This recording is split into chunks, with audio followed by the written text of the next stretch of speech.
This is my concert list, but there's multiple numbers beside more than different artists.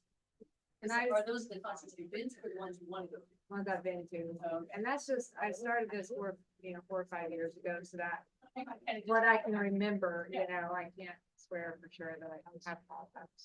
It's a bit of a hobby. It's kind of fun to try to go back and see now. You keep them by date. No, it's just random. You know, when you're talking about. Yeah, I was, you should keep track when you're young. I wish I'd have done it at your age. I think about do it right here. Like. Yeah. Yeah. Yeah. Like when I go to, Minneapolis, something. So I have a list of Minneapolis restaurants, Chicago, houses like that. Maybe. Eight-star maybe.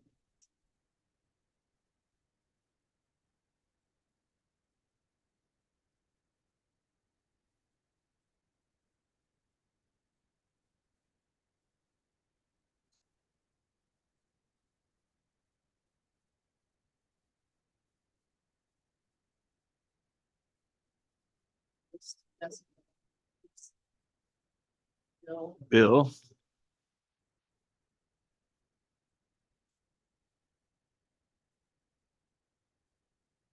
There's Bill. Hello.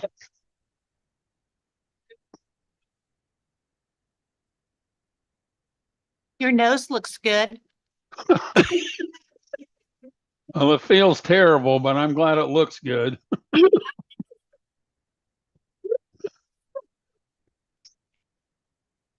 My mother used to say you need that like you need another hole in the head. But I guess the doctor agreed with my mother that I needed another hole in my head.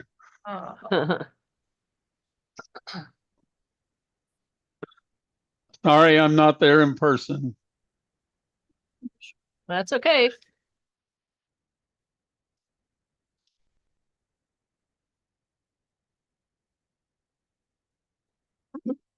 Seems quiet, huh? He's supposed to. Is he? Ooh, out of town. Ooh, did they go someplace fun? We lost them all to Yeah. the side. Ooh, wow. Yeah, their pictures to see everybody. Hey, everybody. Hey. That was probably set for whoever. I'm here. I'll have camera probably turned off because no one needs to see me like this, but I am listening, so I'll chime in when we need to. Where are we driving from? We are headed to Garden City.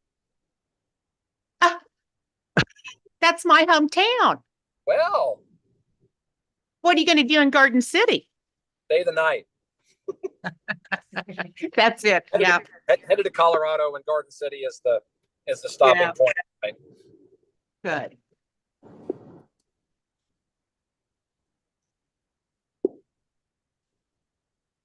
I think we'll go ahead and start. We'll catch Shelby up. What's a boomer selfie? Here he comes. Oh no. It's that nice boomer selfie. Shelby's calling.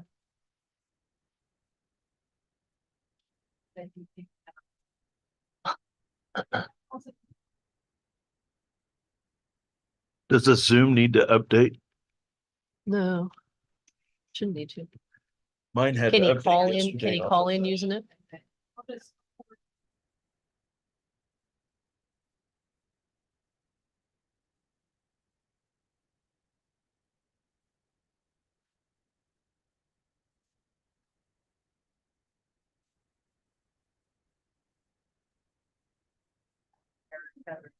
Okay, so.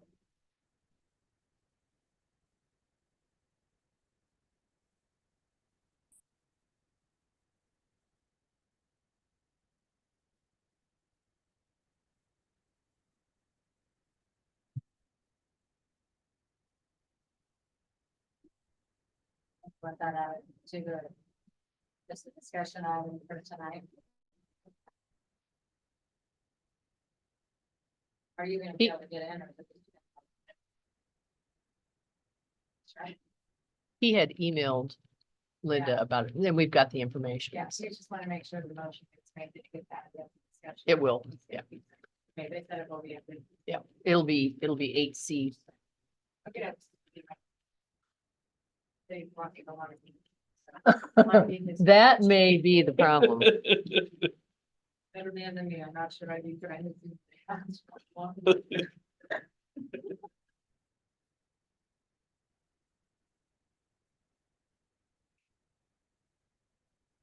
Is he gonna text you if he can get connected, or do you know? I said, keep trying. So, There is also a phone number associated with that city link, so if you could call that and join via audio only. do you have that number? It's probably in the link if he opens it up. Very bottom.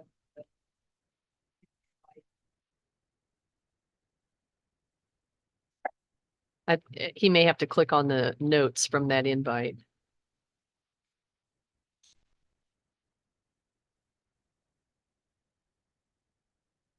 Where it says if it's on his phone, it show all notes, and it'll show the phone number there.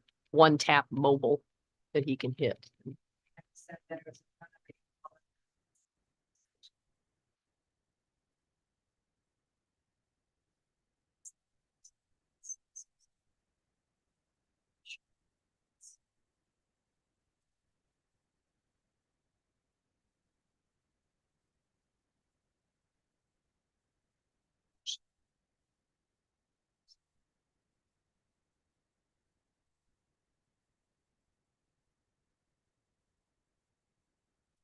Okay, as Shelby continues to try to get in via Zoom, whatever we're on, we'll go ahead and call the Tuesday, March 12th, 2024 meeting of the Butler Community College Board of Trustees to order.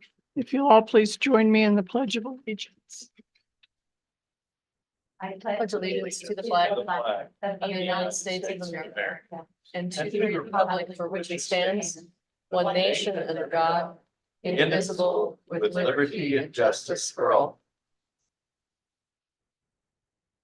Okay, next is the agenda. We do have some changes under item 4, recognitions. We'll be moving the a cappella recognition group to April. S4A, we're going to add an executive session regarding personnel issues for about 20 minutes. Under 8, we'll have a C, which will be a financial data request from Shelby. Under 9, E, F, and G will be eliminated. And does anyone else have changes to the agenda? If not, I'll entertain a motion. Mrs. Chairman, I move that we accept the agenda as approved, as written with the following additions. Okay. And So I'll second. we have an agenda in second. Trustee Good, Yes. trustee Brungart, Yes. trustee Rhodes, Yes. trustee Jolly, Yes. trustee Hueslick, Yes. trustee Shearer, Yes. and trustee Smith is absent At this time. at this time. Okay, hopefully he can Hoping he'll join us. join us. Next is public comments. I have Oh, recognitions. I'm sorry. Yeah. Privilege recognitions. So Yeah. I'll let Dr. Kroll do this. We'll recognize the a cappella group in April when they're not on spring break and they can be here. So that'll be fun to have them here.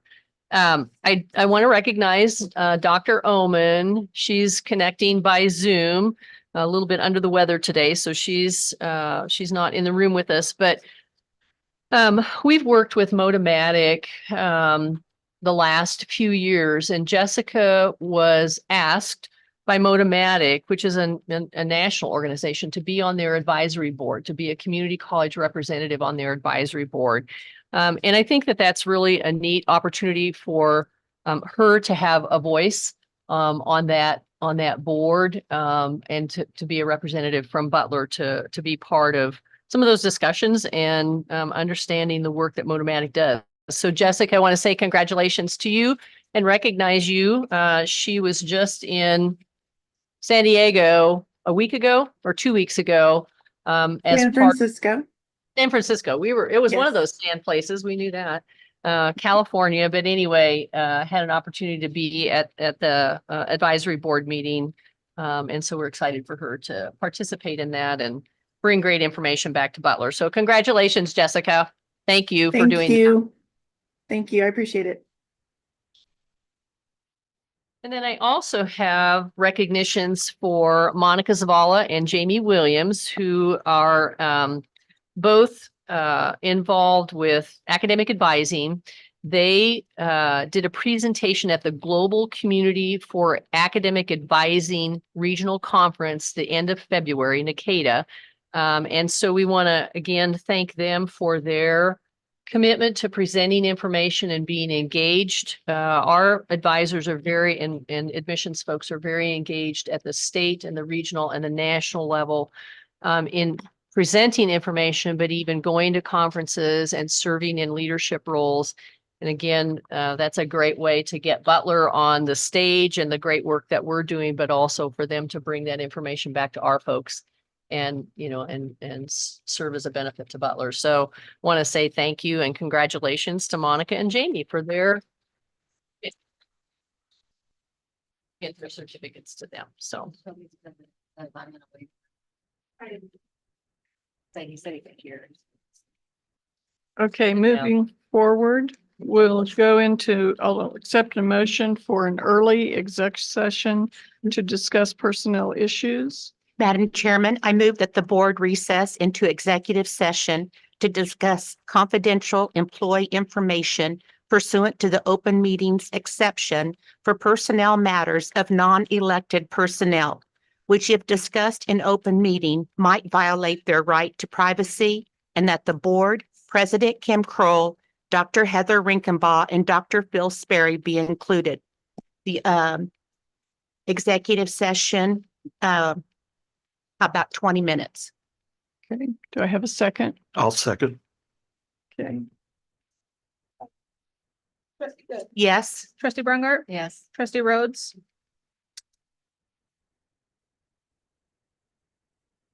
you muted, Sorry, my tablet's not wanting to unmute. Yes. trustee Jolly, yes. trustee Hueslick, Yes. trustee Shear, Yes. trustee Smith. It's also muted.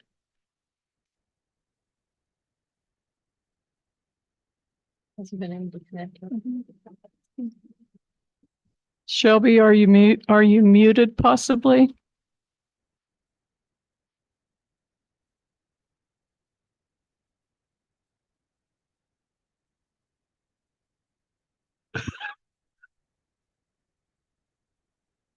Okay,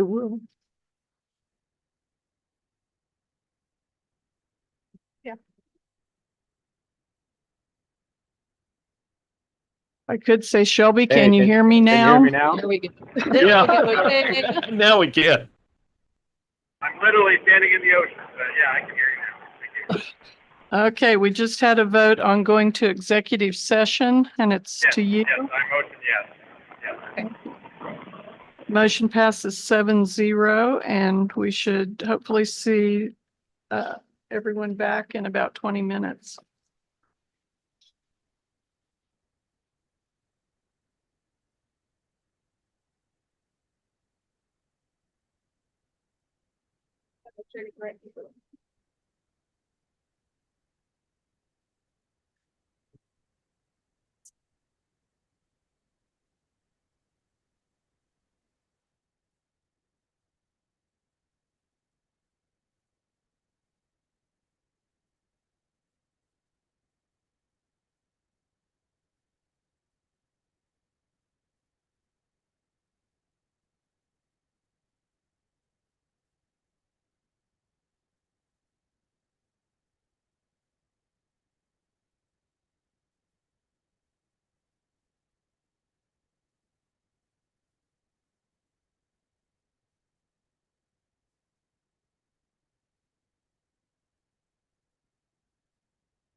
a wonderful drink in his hand in the No, other it's hand or just a anything like? selfie with him with water in the background. So. Oh, man. Yeah. At least it must be nice down there. Where's he even at? I didn't know. Linda thought he was in Galveston, but maybe. Nice. We were in Galveston. The kids and I went there over like New Year's one time, and it was, well, of course, it was really chilly and dreary and not my favorite. So Uh-huh. we got to go to a different time. Okay, are we ready?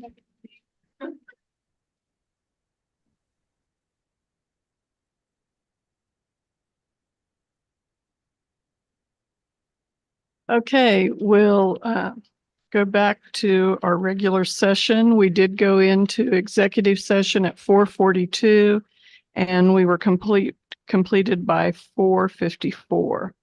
So the next item on the agenda is public comment. We have one. Okay, so we're going to have two.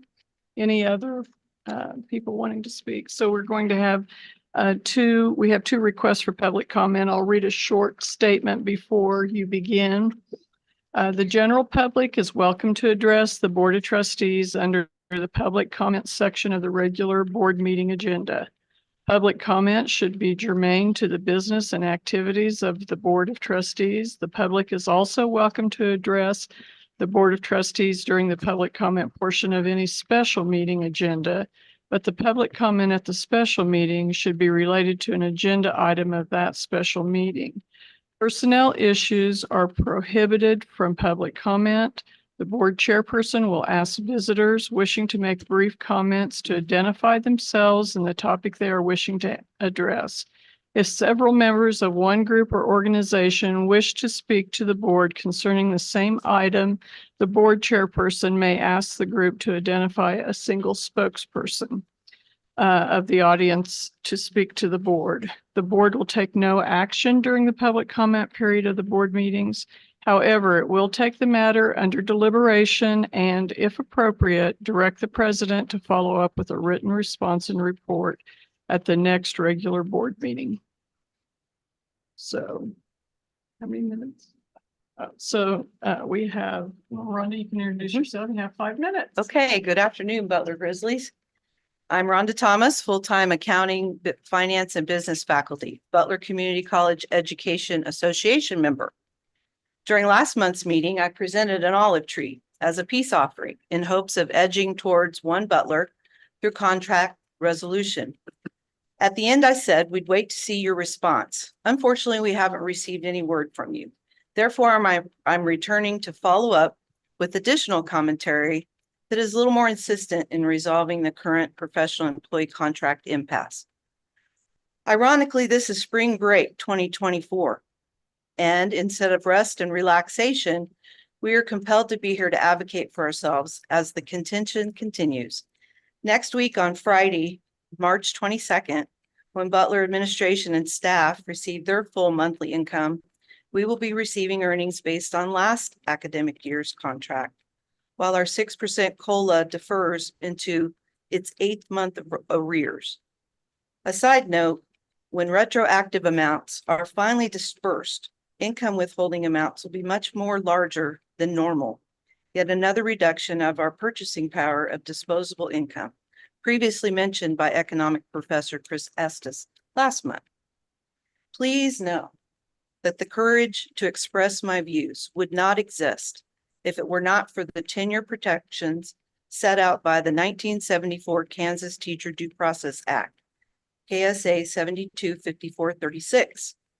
To quote Gillett versus USD number 276 in 1980 and Million versus Board of Education in 1957, the Teacher Due Process Act is to protect competent and worthy instructors and other members of the teaching profession against unjust dismissal of any kind, whether political, religious, or personal, and secure them for teaching conditions which will encourage their growth in the full practice of their profession, unharried by constant pressure and fear, but it does not confer special privileges or immunities upon them to retain permanently their positions or salary, nor does it permit their interference with the control or efficient operation of the public school system. Notwithstanding, it grants tenure to those who have taught the requisite period. It nonetheless empowers boards of education to discharge them for just cause in an orderly manner by the procedures specified. This 40-year-old public education foundation was covertly repealed in 2014, as we all know, and by some mystic twist of fate, community college educators were spared thus far. Obviously, we do not want to leave such valuable protection vulnerable to another political government repeal. Therefore, we seek to codify due process language in our professional employee contract. Ironically, this is the very reason and the intent of the conservatives who repealed the due process law, to decentralize the decision and allow faculty associations and school districts to hash out the details locally. And that's exactly what we're working toward. Each semester, I instruct several personal finance courses, a very crucial class that should be required by for every Butler student. We cover several chapters about various types of insurance that teach students the importance of continuous protection from a potential loss and how its true value is only realized when it's needed and used. This course instructs to never let a valuable insurance policy lapse and to always establish a new one before canceling an old one. Again, this is exactly what we're working toward. As this impasse continues, so does the lowering of professional employees' morale and Butler's once well sought after organizational culture. Many are feeling disrespected, devalued, discouraged, disillusioned, and worry about how it affects the students. Some have asked, why isn't there a strike or walking off the job if deserved demands aren't being met? They are informed that it is in fact illegal for Kansas teachers to strike because once upon a time, legislature believed that teachers were better served at the negotiations table than on a picket line and would provide credible examples as such to students. More importantly, however, they were informed that too much resistance would disrupt our commitment to the student educational process. Most faculty are fiercely protective of our students and consider them the absolute top priority. So the last thing I wanted to mention was I found a very informative article about why faculty matter. And this was from the California Community College student group. So I guess I didn't realize I was going on so long. So thank you for listening. Appreciate it. Thank you, Rhonda. And our next speaker, if you'll introduce yourself when you get to the podium, please.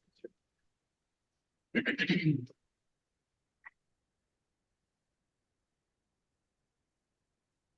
afternoon. My name is Mac Thompson. And I'd like to talk about scientific method and academic freedom. Because we know the story of Galileo. We're coming out of the Dark Ages. It's the 1400s. Galileo comes up with a good telescope. He does his research. He takes the data. He analyzes the data. Some Euclidean geometry that we got from the ancient Greeks as the world began to open up again, coming out of the Dark Ages. And he published his results, put it out there. The sun is the center of the solar system and the earth revolves around the sun. But we know the reaction of the powers that were at that time. I'm sure that we all know this story.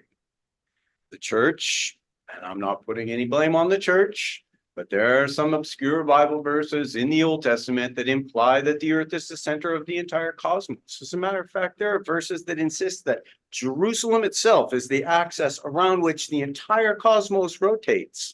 And so the church told Galileo, either recant or we burn you at the stake. Well, Galileo, we know he recanted, and I don't blame him a bit. He lived out the rest of his life in house arrest, but the research was out there. The data had been published, and we all know that he was right. That is what academic freedom is for. That is what, as a matter of fact, if Galileo had had due process, he wouldn't have had to have worried about being burnt alive at the stake or having to deny something that he obviously knew was the truth. Academic freedom is that central to the mission of this college, to academia as a whole. Academic freedom set up in the Enlightenment in the late Renaissance has enabled academia over the past 600 years to flourish, in that if we do responsible research, then we publish that research, let the facts be what the facts are. Let the truth be what the truth is. Due process, academic freedom defends the researcher against religious prejudice, superstition, partisan politics, wokeism. Academic freedom is central to the very mission of this college, in particular, academia as a whole. We know, you know, subsequent to the petition that was turned into this board, where over 130 members of approximately 150 faculty and staff at this college signed their name to a petition insisting on our academic freedom being defended by the due process language, a petition which, as a matter of fact, this board has not seen fit to respond to in any way. But nonetheless, this overwhelming support from the faculty, from the professional staff, is not going anywhere. It is going to stay. The association has been given a mandate by the faculty to insist upon academic freedom. My understanding is that that is exactly what will happen. Though, of course, the association has made clear several times that this process can stop. Let the board go into executive session, let the board resolve. The due process language will be put into the contract, and the association will be happy to submit that to the faculty for ratification. I would suggest that academic freedom is so central to the mission of academia as a whole, of scientific research, of a pursuit of the truth, and of the mission of this very college, that if someone did not feel that they were able to get behind academic freedom, then perhaps they don't understand what academia is. And perhaps they should take a long, hard thought of whether they should be involved in academics as a way of service. Perhaps there are other ways that that person might be of assistance. Thank you very much. I appreciate your time. Thank you.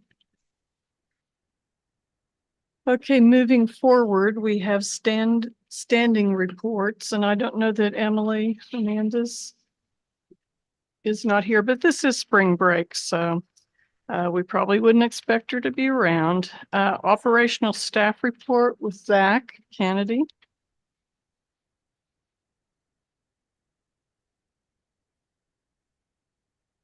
Good evening, everybody. Right now, op staff is working on gathering items for the IDD silent auction that will be on the 28th of this month. Also, the 55th annual ACOP conference is coming up on April 3rd. This year, the conference will be hosted by Seward County, and we have about 8 Butler staff members that will be in attendance this year. We held our March meeting last week due to spring break. And so our next meeting will be April 11th in Andover. So that's all I have for you today. Okay, thank you. Next, we have professional employees report, Dr. Sater.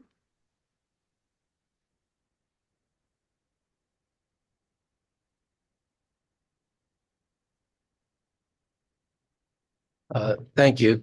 I honestly can't remember the last time I addressed this board during spring break. Even if you met at that time, I don't know if I would have stuck around. Usually I'm not here during spring break. But I am here, and I am here to once again entreat you to choose the easier path and invite the parties back to the table to get this contract settled. We are still waiting to hear back on that, and we hope that you will consider such. The the tougher path, the road less traveled perhaps, is to continue on the road to fact finding and beyond that. We continue to believe that moving down that road will not yield anything that really anyone wants. And in fact, more than likely, it will continue to erode the trust between the professional employees and the board and its administration. So again, please seriously consider bringing us back to the table.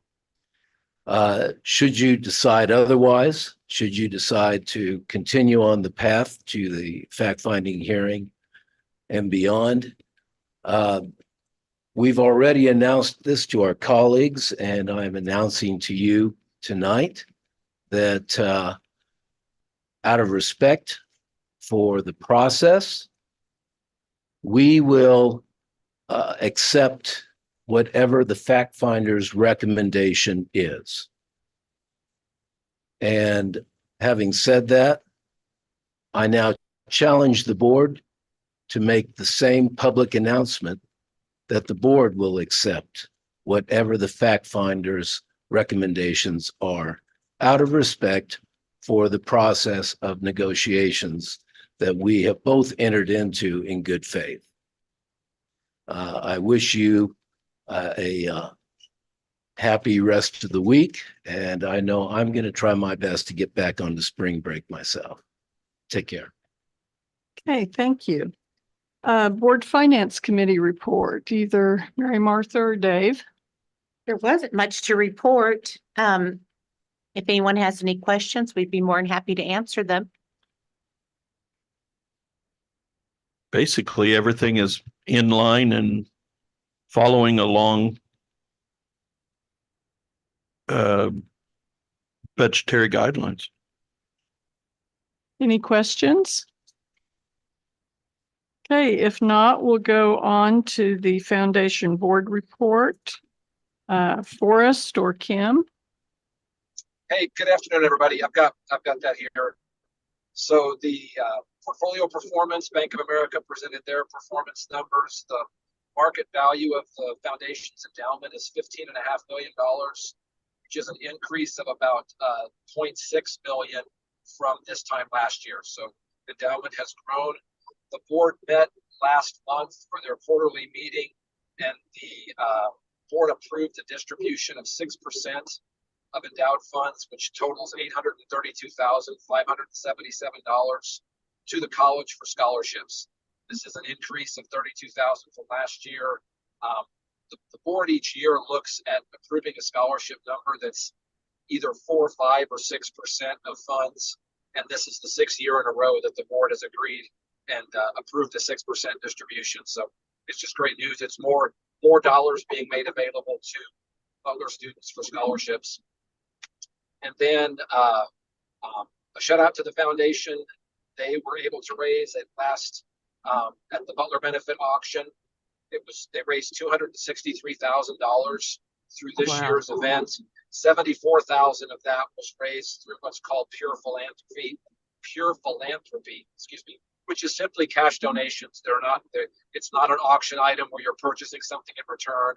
It's simply donated dollars specifically to be used for scholarships. And the foundation had previously decided to use a portion of those dollars to create an endowed scholarship to honor Dr. Kroll on her retirement. So some of that money will go to that fund. So thanks to everybody who made the auction what it was this year, and also thanks to Evan and Angie Funk for the honorary chairs. And that's all I've got now. The foundation board will meet again in May. Okay, any questions or comments? It was a fun evening. Good. Okay, we'll move on to the president's report. Dr. Kroll. Okay, a couple of different things. March 6th, so last week, I guess that was, I think this is when it happened. Thierry Neerson, who's the director of the Notre Dame La Riche Hotel in school in France, was here on on, some other, visitations and stuff, but worked with our culinary students at the Redler Institute, working on food and wine pairings and, working with them and instructing them and introducing them to tasting peppers and berries and spices, and really just in the kitchen with them doing a number of different things, which was really an amazing opportunity for them to have some exposure to this, international recognized chef. He was instrumental in, a couple of the students then have been identified through kind of just the Redler competition, but a couple of our students now have been invited to participate in a longstanding young chef competition in Waco, Texas this month. Chefs Pena and Peggy will go along with these students. But this competition is part of long-standing competition of the Chaîne de Rôtisserie, the oldest and largest food and wine society in the world, which was founded in Paris in 1248. And Theory is part of this really renowned group, as are a number of folks from the Wichita area. And so the two students that were identified, Danae Loomis and Anna Pulma, are going to compete in this event. Danae is the high school student, isn't she? Right? Okay, Danae is an early college academy student in culinary. She's also the president of our culinary students CHOMP group, which is their student organization. This is a really amazing opportunity for these students to go and do this. And so chefs Pena and Peggy are working with these students to prepare them for this. And Theory is scholarshiping one of the students, all of the expenses for this trip for one of our students to participate, and then we'll make sure that the other student is able to compete and go as well. But excited for them to participate in this, and again, have this exposure to Theory and all of these amazing opportunities. Those competitors in that competition are scored on standards in culinary arts and fine dining, like sanitation and plating appeal and flavor, and used ingredients. And so they're working on their recipes now, the competition recipe that they'll use. And they also have to create a menu for the judges, and will as part of that competition. And so we're excited for those students. This is a really kind of a neat opportunity for them. So we'll keep you posted on how well they do and what an exciting opportunity this is. And if we can, might be fun to get them at least maybe for one of the meetings to Zoom in and talk a little bit about the competition and the opportunity that they have. The only other thing that I have is that the annual PTK luncheon, where we recognize and honor our All Kansas scholars, will be April 12th in Junction City at the Courtyard Marriott. We always invite the trustees to go along and the administrators to go along and the PTK advisors to go along, as well as the students and their family members. And so April 12th, it's at noon. Jennifer needs the RSVP by March 26th because we have to submit that to Heather Heather Morgan a day or two later. And there's always a short KACC meeting that follows that lunch, and that'll be at the Marriott as well. So check your calendars. If you can go along, that would be great. It's just a buffet luncheon, and students are honored, and they typically have a couple of student speakers for that. Do we have 2 students from Butler, or? We actually have 4. 4. We have, I think we have 4, and we can choose now, just the last couple of years, we can choose both transfer students and students that are working on their AAS or a certificate. So from the Andover campus, we could actually choose 4 students, 2 in transfer and 2 in technical pathways, and same way for the El Dorado campus. But it depends on who applies. This year, I think we only had 1 student in a technical pathway or a technical course apply. And they have to either be a May graduate or a December graduate, and the graduation date didn't match up the right way, if I remember correctly. So I think all of the students that we're having recognized this year are transfer students. So it's a nice recognition for them. And then we also, as part of that, give them a $300 scholarship to either to transfer to their next institution or to help pay off, if they have an outstanding balance for this semester for their, It's nice. I Yeah. didn't know we did that. yeah, we do a $300 Wonderful. scholarship. So they get a certificate and a medallion. And so look at your calendars and let Jennifer know. We'll send a reminder out in case you forget by the time you leave the meeting, which I would do probably. That's all I have. Okay, next we have monitoring reports. Oh, Oh, forgot. am I EFABC. missing some? Oh, EFABC. Sorry, Dave. EFABC. I'm trying to get us going here. Well, believe it or not, we met March 6th and we met last week and we're going to meet next week. We're quite busy. The turf and the track is at the end of the life. And so we are looking at different bids, and we'll come back with something in April. We're kind of doing a clarifying meeting next week, so I'll have more info. When's the next meeting? It is the 21st, and I'll send you a link. I'll send you the email Okay. because it will be a Zoom meeting, but we can meet down at the city building. Okay, any questions or anything else on that? If not, we now will go to the monitoring reports. No wonder you didn't jump up last. It wasn't your turn yet.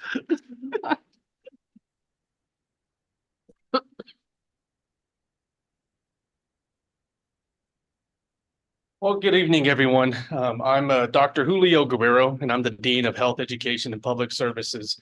I know I don't have a lot of time to speak, but I wanted to showcase some of the important work that we're doing in the HEP division. We've worked hard over the last year to update all of our pathways to comply with the new KBOR general education requirements. Some pathways have underwent some major overhauls. Elementary education now aligns with the new KBOR statewide elementary education pathway. We added some business related courses to our sports management pathway. You can play the music while I'm talking. We also created 6 new pathways in our division. We have our nutrition pathway. It's a new pathway for students who are interested in health related career. Public safety allows our students to complete their EMT certification while completing the criminal justice curriculum. And then we have 4 new content specific secondary education pathways in math, science, social studies, and language arts.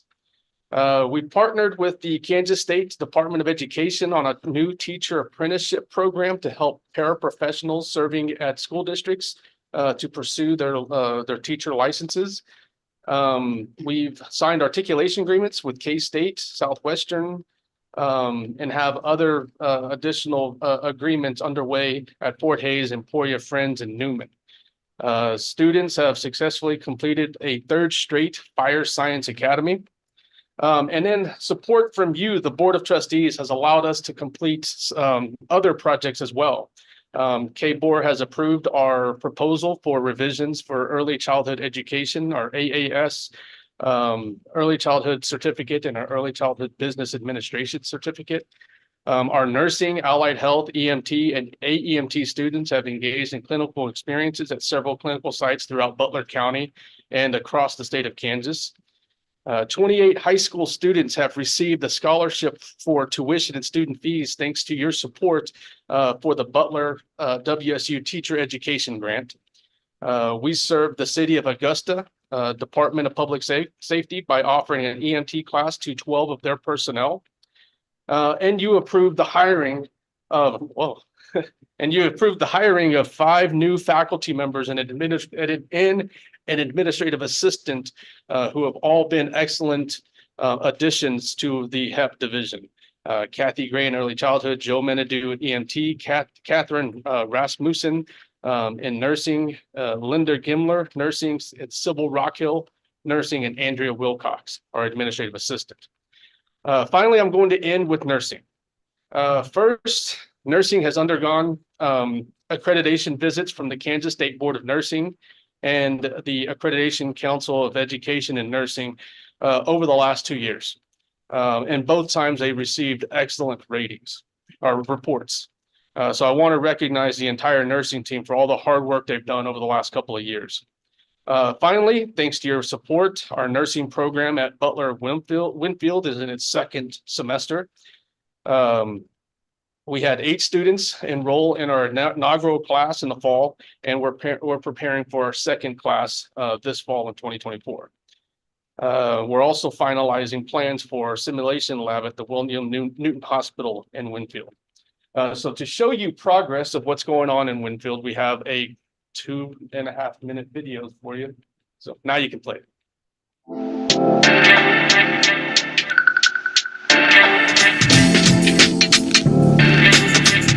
My name is Joshua Hardy. I am the Butler of Winfield site coordinator. So in that role, especially for this first year, I am the classroom facilitator and the lab facilitator for the site down here in Winfield. So this is our shared classroom space that we use. It has enough space for 12 students right now. One of the big things that allows us to do our linked classroom is our Poly Studio. That is a camera and a microphone and a speaker all in one. So this is actually connected to the classrooms up in El Dorado, where there's 2 classrooms that are linked. So they can hear and see the instructors, and they can also see their classmates up in El Dorado as well.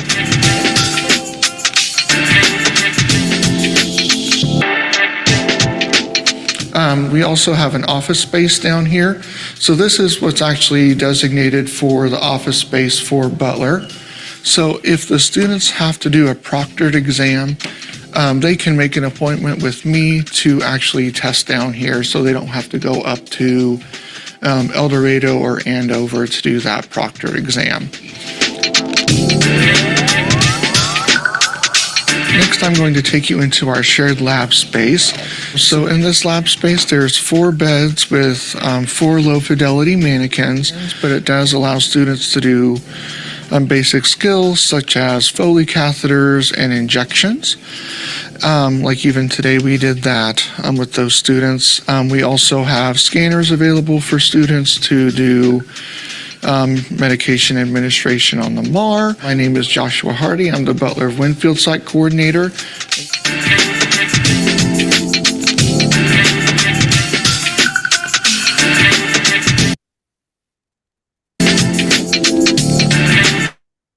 Very good. Questions? I do have one question. I just wondered if you could speak to availability of funding for early childhood. Have we seen any increases in that based on what we've heard so much in the media in reference to childcare facilities? That, El Dorado actually lost one of their large childcare facilities, and across the state and with employers, we're hearing that they have concern. Have you seen any dollars that would help with training or? Not specifically. I mean, we haven't been in any discussions with increasing the number of facilities in Butler County or in El Dorado. I mean, conversations I have with Kathy Gray are mainly on how we're enhancing our program to serve students, to enhance their learning experience, prepare teachers of the early childhood education facilities. But that's the conversation I've had. I can certainly ask Kathy and maybe even the advisory committee. We have their meeting later on in March. We can have that. We include that to the discussion. a number of months ago, I was in a meeting and like Rainbows and different organizations were involved, as well as private sector childcare facilities. So if you don't find something, maybe I can figure out, go back to my notes and see who all was there. Okay. Linda, I do know of one that's going to open up soon. Dr. Nichols here in town is opening up a long-term care facility. And in that long-term care facility, there is a child care facility that has all the new toys and everything, or new things. And I know that they're kind of putting out I don't know, kind of is not a good word, but they're advertising for help for the daycare there, that it is going to be for the employees of the facility and other, and it may include a few outside, but it's kind of one of those that, okay, it's going to be for the employees. One of the things I noticed at the meeting I attended was that a lot of the people there received resources, but it was to serve the low to moderate income population, which is wonderful. But there's a lot of people that aren't in that category that have young children and need to go to work every day. So I just wondered, there's a great demonstration project with producers, the meat producers down in Cali County.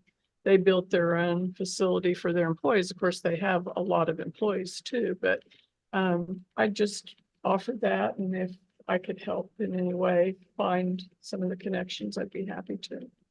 Madam Chairman, I know Kansas Children's Cabinet that's run by Melissa Rooker. She's the one that gave out all those funds to daycare, people who wanted to start up daycare.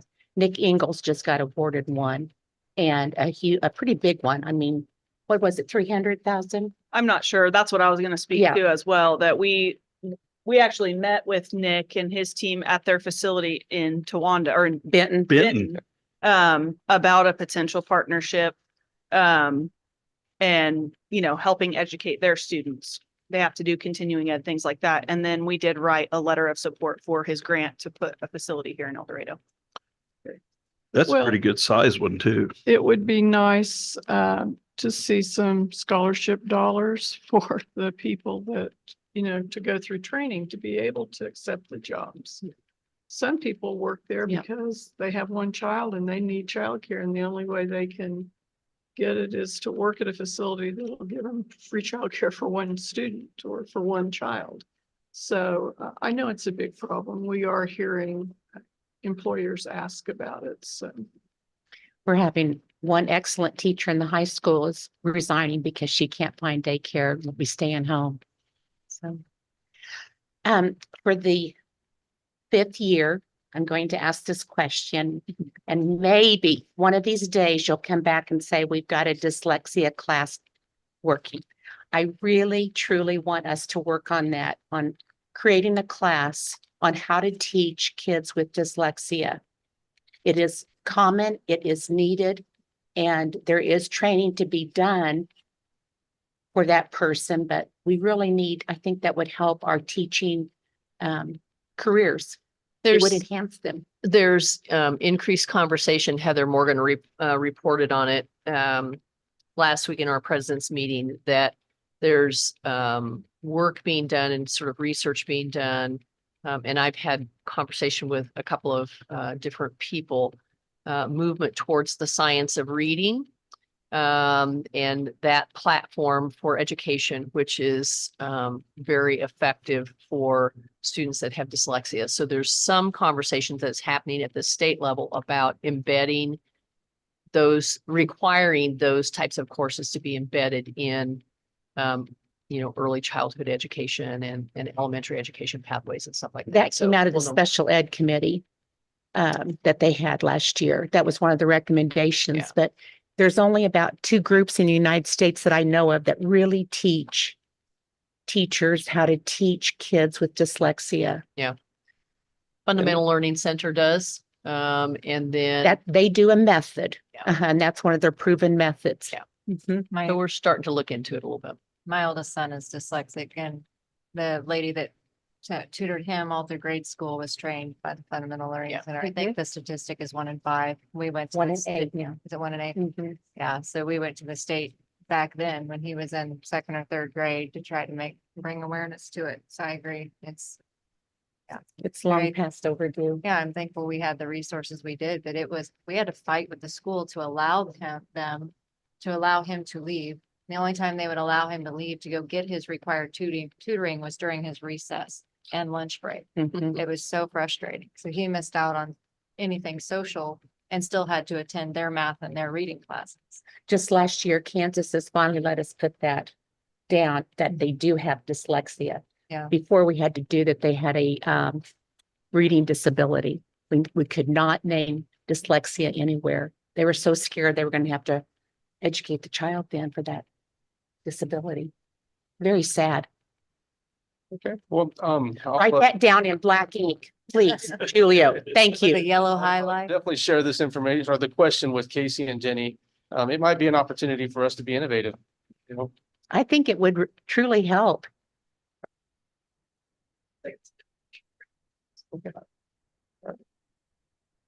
Other comments or questions? If none, we'll move on and thank you so yeah, much. thank you. You gave us a long report. Excuse me.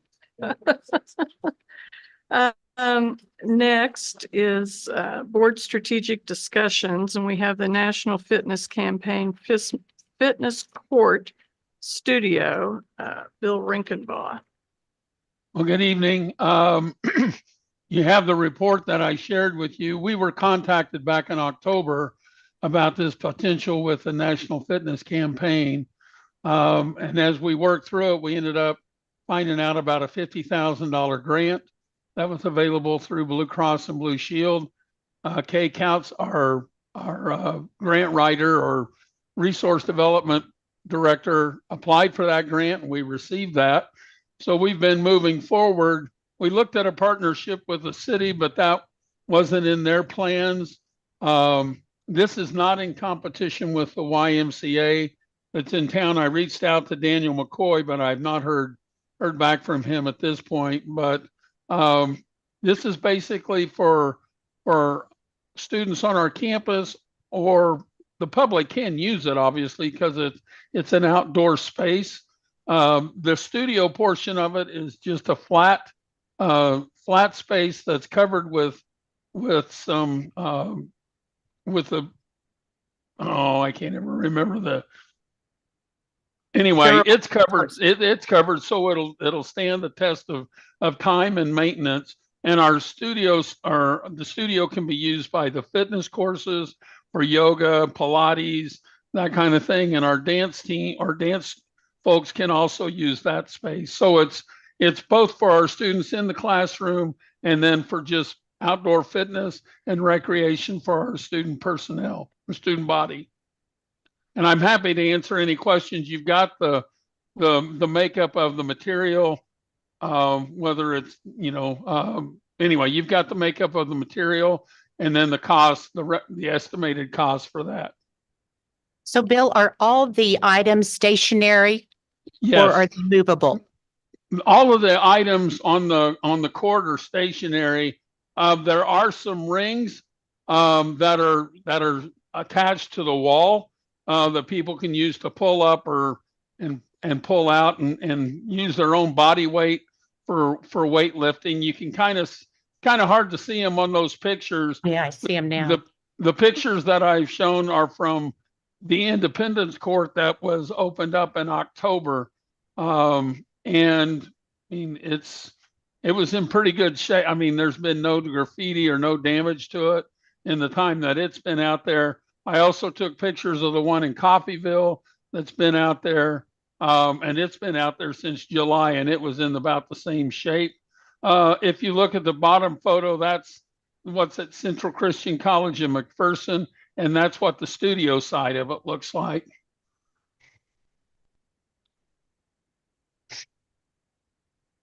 Comments, questions? I think it gives our kids who are living in the dorm a place to kind of go to work out without having to go, especially in nice weather, without having to go all the way down to the gym. And it's kind of centrally located to where the kids are, where the students are. I would like That to was see, the idea, was to put it up by the residence halls. Sorry, Mary Martha. no, I would just like to see this happen. So I'm going to make the motion that we, It's a discussion item. We Oh. put it on the next agenda. so can we, do you need a motion for that? Well, if I may do. say so, when I put this together, I put it for discussion and or action because I wanted to, I mean, if we could get it approved tonight, that was fine. If not, I'm still fine. But if the board wanted to approve this item, then we could go ahead and move forward with the National Fitness Campaign. But that's certainly up to you. Linda, I've got a question when there's an opportunity. Okay, Am I on the clock? go ahead. I'm sorry. Go ahead. Any internal interest expressed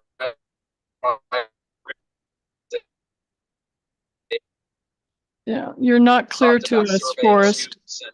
Students. You're kind of bouncing in and out, Forrest. Okay, I'm sorry. Let me take is that better? Yes.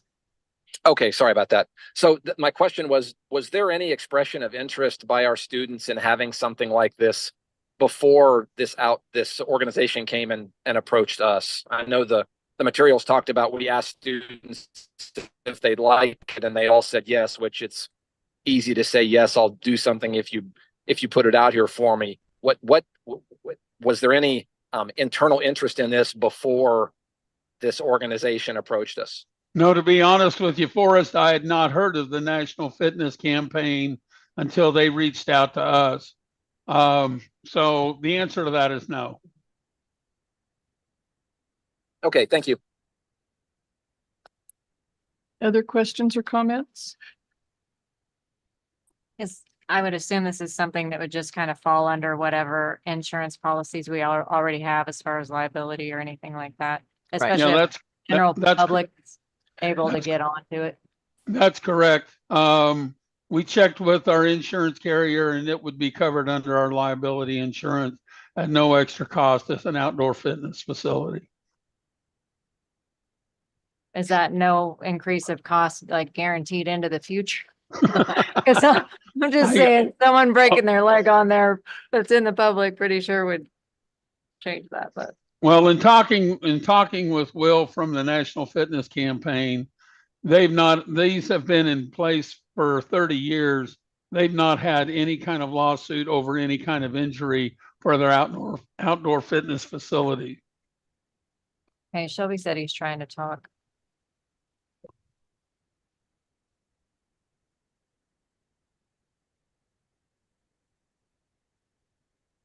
Do we know these other colleges that have put this in place? Have they had, what kind of usage they've had of it? What kind of feedback they've gotten, if any?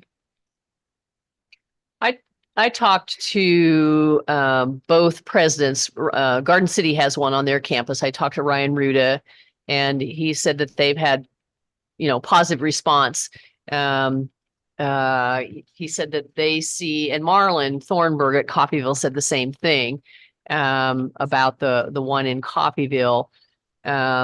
Ryan said that they see the most usage kind of later in the afternoon and evening when people are off work. I mean, from employees and stuff like that. But he feels like it's been an asset to campus. Theirs is right on campus. The one in Coffeyville is kind of away from the Coffeyville campus a ways. But Marlon said that when he's passed there, he sees people using it. Again, it's later afternoon and evening, lots of times when he's passed there and he'll see folks from the community using it. But both of them had positive comments about the benefit that it provided and just the enhanced, opportunities for outside fitness area. Yeah. Can you hear me now? Yep. No, We can. Yes. Hey, all right. My only question is, do we need to be spending $200 right now on something that probably won't increase attendance? It's just one more expense and we have all the deferred maintenance and stuff heading our way? Is it the right time to be putting up something that's just nice to have? Well, our thought would be that it would help with the retention of our students that we have because they can get actively engaged in physical activity and it's available to them for free. That's the whole reason that we went forward with it. And I understand the concern over the cost. You said $200, but it's 200,000. So yeah, that's what I meant. Yeah. But if we weren't being offered $50,000 to bother to do it, I don't imagine this ever would have even come up. It just, we're building it because someone's giving us $50,000 towards it. Besides that, we would never even have heard of it. well, I hadn't heard of it prior to them contacting us, but at our initial discussion, I really wasn't aware of the $50,000 grant from Blue Cross and Blue Shield of Kansas to try to get one put up. So fair questions. The one thing that I look at is that it says that the funding is coming out of the Campus Life Fund. And if it helps with campus life for those kids living in the dorms as a former dormie, it was nice to be able to go, and when I was in college, to go someplace and work out, even if it's outdoors, not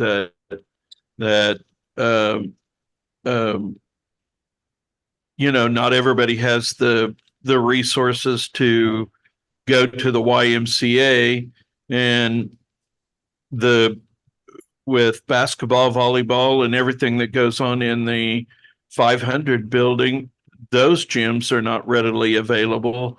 That it would give an opportunity for, and to even teach physical education on the outside on nice days.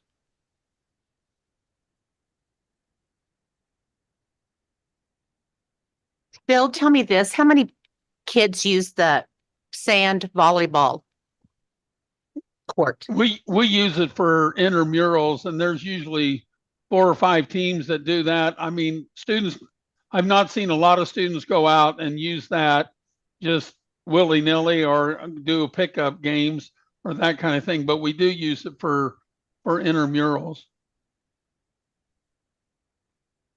Bill, this is Forrest again. Do students have access to fitness center facilities on campus? I mean, I know a lot of students have Y memberships and go to the Y, but do they have access? Dave just talked about the gymnasiums, but do they have access to weight rooms and fitness studios without leaving campus? We have a small fitness center that's in the lower level of the 500 building. It's got an elliptical, a treadmill, and a Nautilus weight. Well, I don't think it's Nautilus, but a weight machine there. It's open limited hours because it has to be supervised, and we supervise it with student workers. But it's open in the evenings from 4 to 8. When the gym's not open for athletic events. Does that space have anything? Does that space offer the types of aerobic activities, recreational activities that the space we're talking about offers? No, there's not enough room in that facility to do aerobic type classes such as Zumba or Pilates or anything like that. It's not near big enough. Is that facility used often? Is it at capacity often, or is it, I mean, I guess, how much use does it get?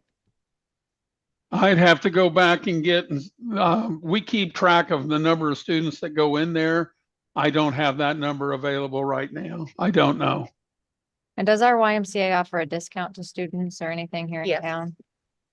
So do you know what it costs to go there? $20-some, I believe, for a student. I just feel like people who are motivated towards fitness would happily spend $20-some, especially since this is an outdoor venue that's going to be during the school year. You're talking all the way through the winter months where it'll be largely, I would assume, ignored if it's cold outside. At least it would be by me, but that's just me. So I think it's a want, not a need, personally. Kim, I'm not going to disagree with that. I mean, do we have to have this? No. Is it a nice to have for our students? Yes. Will it help Right. us with retention? I'd like to think so. Is it an amenity that our students would not necessarily have to pay for out of their pocket? The answer to that's yes. The students we surveyed in the residence hall, I mean, we didn't have 100% participation. The students that responded, all of them said they liked the idea.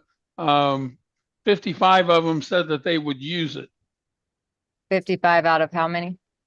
Well, there's like almost 300 in the residence hall. So like I said, we didn't get 100% participation in our survey, but didn't expect to either. I guess if we were looking at a growth trajectory and that's statistically what we were expecting, then I would feel differently. But when it's the opposite and we have to try to figure out, where money's coming from for various things, I don't think it's responsible to spend this kind of money on something that's not necessary. Well, the reason I looked at the Campus Life Fund is because it's there. I don't see us using, I don't see us building a new residence hall or anything like that anytime soon. But like I said, this decision's up to the board. The one thing that I would share in terms of the Y, not all of our students have transportation to get down to the Y. Good job if you're exercising. I mean, everybody's saying be outside. It's a hell of a jog, I will say that. Okay, do we want to put this on the agenda for April? Do you want to vote on it now? What's your? I do not think we should vote on it tonight, having been just presented it personally. Let's go with the April agenda. Okay. Okay, we'll put it on April. Okay, next is the Higher Learning Commission response. I did get a fifth draft out to you yesterday and had some questions of additional information from the group in reference to trainings you're interested in, things that we're proud of on the very back. And then this is quite a bit more information. It may or may not be what we were looking for. So I'm open to comments. And then number two, made a decision.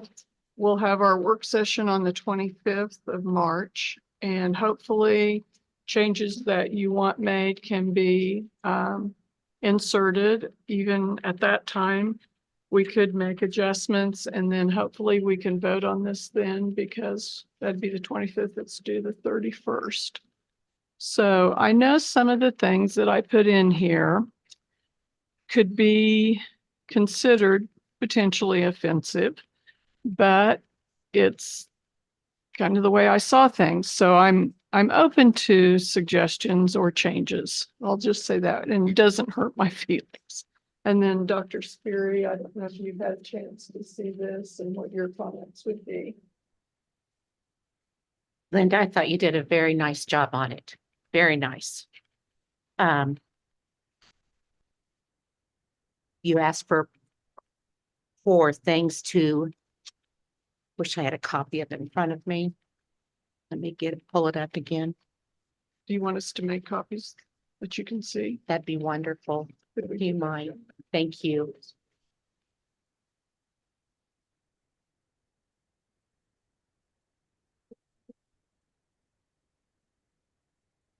Seems like when I got to the accomplishments, I was drawing a blank. And I know we've done a lot of wonderful things. So I felt like we needed to make the point because it's really addressing maybe some of the things that we weren't doing the best. I thought it was important to say that we do have accomplishments that we're proud of. And of course, their review of the at the 10-year mark showed satisfactory or beyond in all other categories that they evaluated. So you know, we do have positive things that have happened here. It's taken the collaboration of the board to make those things happen. Just like we heard about Cali expansion this evening or this afternoon. So, When do you hope to have this letter in the mail? well, probably on the 26th, which is Tuesday. The deadline, it It's has to Sunday. be submitted. It'll be submitted electronically. We have to submit it to HLC electronically. And the deadline's the 31st of March. Which So, is a Sunday, I yeah. think. Yeah, so it'll go into there, but I mean, there's a portal that we will submit it through. So as long as it's submitted on the 31st, we're okay, but that's our deadline. Dr. Speary, what did you think? I think this is much stronger. I think that it is, it's been really well fleshed out. I think it's, is addressing, both, concerns that I think you all have had and certainly concerns from the team. And I think it's, forward looking, which is what they would intend to receive. And I also, it references the fact that you all are striving to deal with issues like agreeing to disagree, understanding each other's perspectives, which is very, very good, I think. So, I think it's about there. The things that Linda is suggesting that you all need to give a little bit more examples and detail are appropriate. And so that needs to be done. But I think you're about there.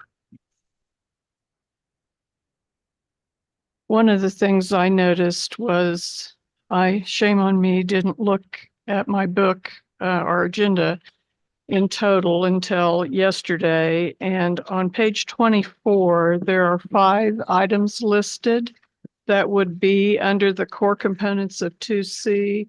And I do feel like that we could add a few sentences and observations, maybe initiatives that might address those 5 things a little more directly.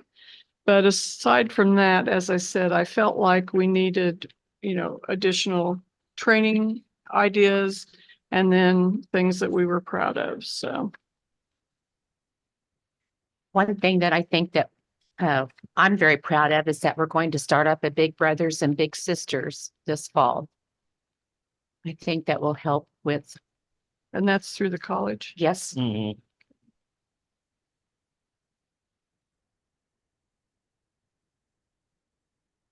And were we the first community college at Dobie campus or what? Well, we were the 50th in the nation, but we're the only one in Kansas. Okay. And it was 50th at that it's point in a time. donation from Bank of America, yes. The Big Brothers, Big Sisters. Yes. Yes. Yes. Yes. Yeah. There was like a $50,000 donation to help with that. Yeah. I know I didn't have the right language in my mind, but the college was instrumental in Butler County becoming an ACT work-ready community. Work-ready community. Mhm. And I think that's important.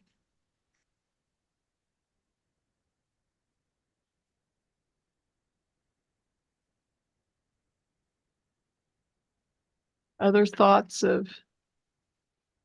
every month we have students that are performing exceptionally in different categories and things like that. But, the big things, Is this the final draft? no. Not quite yet. The final draft will be March 31st. Well, no, actually March 25th, whatever the work session date is, that's when you'll have to say, this is the final copy. It'll be. So you'd have time to still make corrections at the 25th meeting, additions and so forth. Yeah. And then really, and this can go either way, but either we add those, everybody's in agreement. We vote to do this with those changes, get those done. I will be leaving the 28th. So if I'm going to sign, I need to sign by the 27th, but someone else could be designated to sign too. It doesn't have to be me. I just think it's important that we relay to them that we are in agreement. As I said, there's some things in here you hate to even mention, but it is things that they are things that happened. And just like the perceptions, I know that there's been a perception of me, there's been perceptions of other people. And I think it's important that we do get to know each other better. And between those times where we tell about ourselves and then turn around and do visioning, I hope we can be at the place where we have some common goals. I mean, we all have things that we want to see. What's the most important? How do we prioritize them? How do we get them done? And we need to talk about them instead of all feeling like, well, I want to get this done, I want to get that done. We need to say what rises to the top that we can handle first, easiest, whatever, however we decide to do that in visioning. But I think it's important to have a third-party person that directs our visioning and helps us capture and not get off track, but let's look to the future and see what good things we can do. I would also- suggest, oh, go ahead. I was also would think that we need tours of Butler Community College. We haven't done it, I guess. Dave reminded me we haven't done it since he's been on. But the Fire Science Academy, it just gave me so much pride to see what was going on in there. Jennifer and I talked about that after the last board meeting because you talked about it, or maybe it was at the work session. And with the weather warming up, I think probably what we're going to try to do, because Finance Committee meets ahead of the regular board meeting, probably what we'll do is try and set these up, some of them up ahead of work session times. Because if you try and do them ahead of Finance Committee, then that's too early, probably too early in the afternoon. And so we'll, with the weather changing and being a little bit nicer, we'll start to set some up so that they're ahead of the work sessions. And then for some of the locations that are, for instance, we'd have to drive, we could meet at the Fire Science, we could meet at the Ag building, those kinds of things. We'll have to figure out how to, to do those kinds of things. But we've already talked about it, and we'll get it, probably start to put some of this on the calendar after spring break. I just think it would give us, it would instill pride in all of us to see what Butler Community College is doing and how much we have grown. My suggestion for finalizing this, and just because you worry about last minute things and all that sort of stuff, my suggestion would be that you have pretty close to a final document on the 25th of March. We'll notice that meeting up as a special board meeting because you'll have to approve this. And what's the other thing we have to do that night? I'm sleep deprived. Well, we're gonna, next item. Oh, next on item that- we're talking about. Yeah. That we're talking Yeah. about with the data. And so we will, I think you need to come to that meeting with almost, here's our final document, and only make just sort of minor edits that night. So that it's really ready to go, especially with Linda leaving town, and because you won't be meeting again. So you'll have to vote on it that night. So I think, if you've got changes that you want, you need to talk about them tonight or give them to Linda, and let's get them embedded so that when we come, on the 25th, you will have seen that final copy ahead of time, or final draft ahead of time. But that way Phil can review it again as well, and look at it from his perspective. But that's kind of what makes sense to me. And that way we're not doing trying to make last minute edits when you guys aren't all together. So at this point, I'm going to add,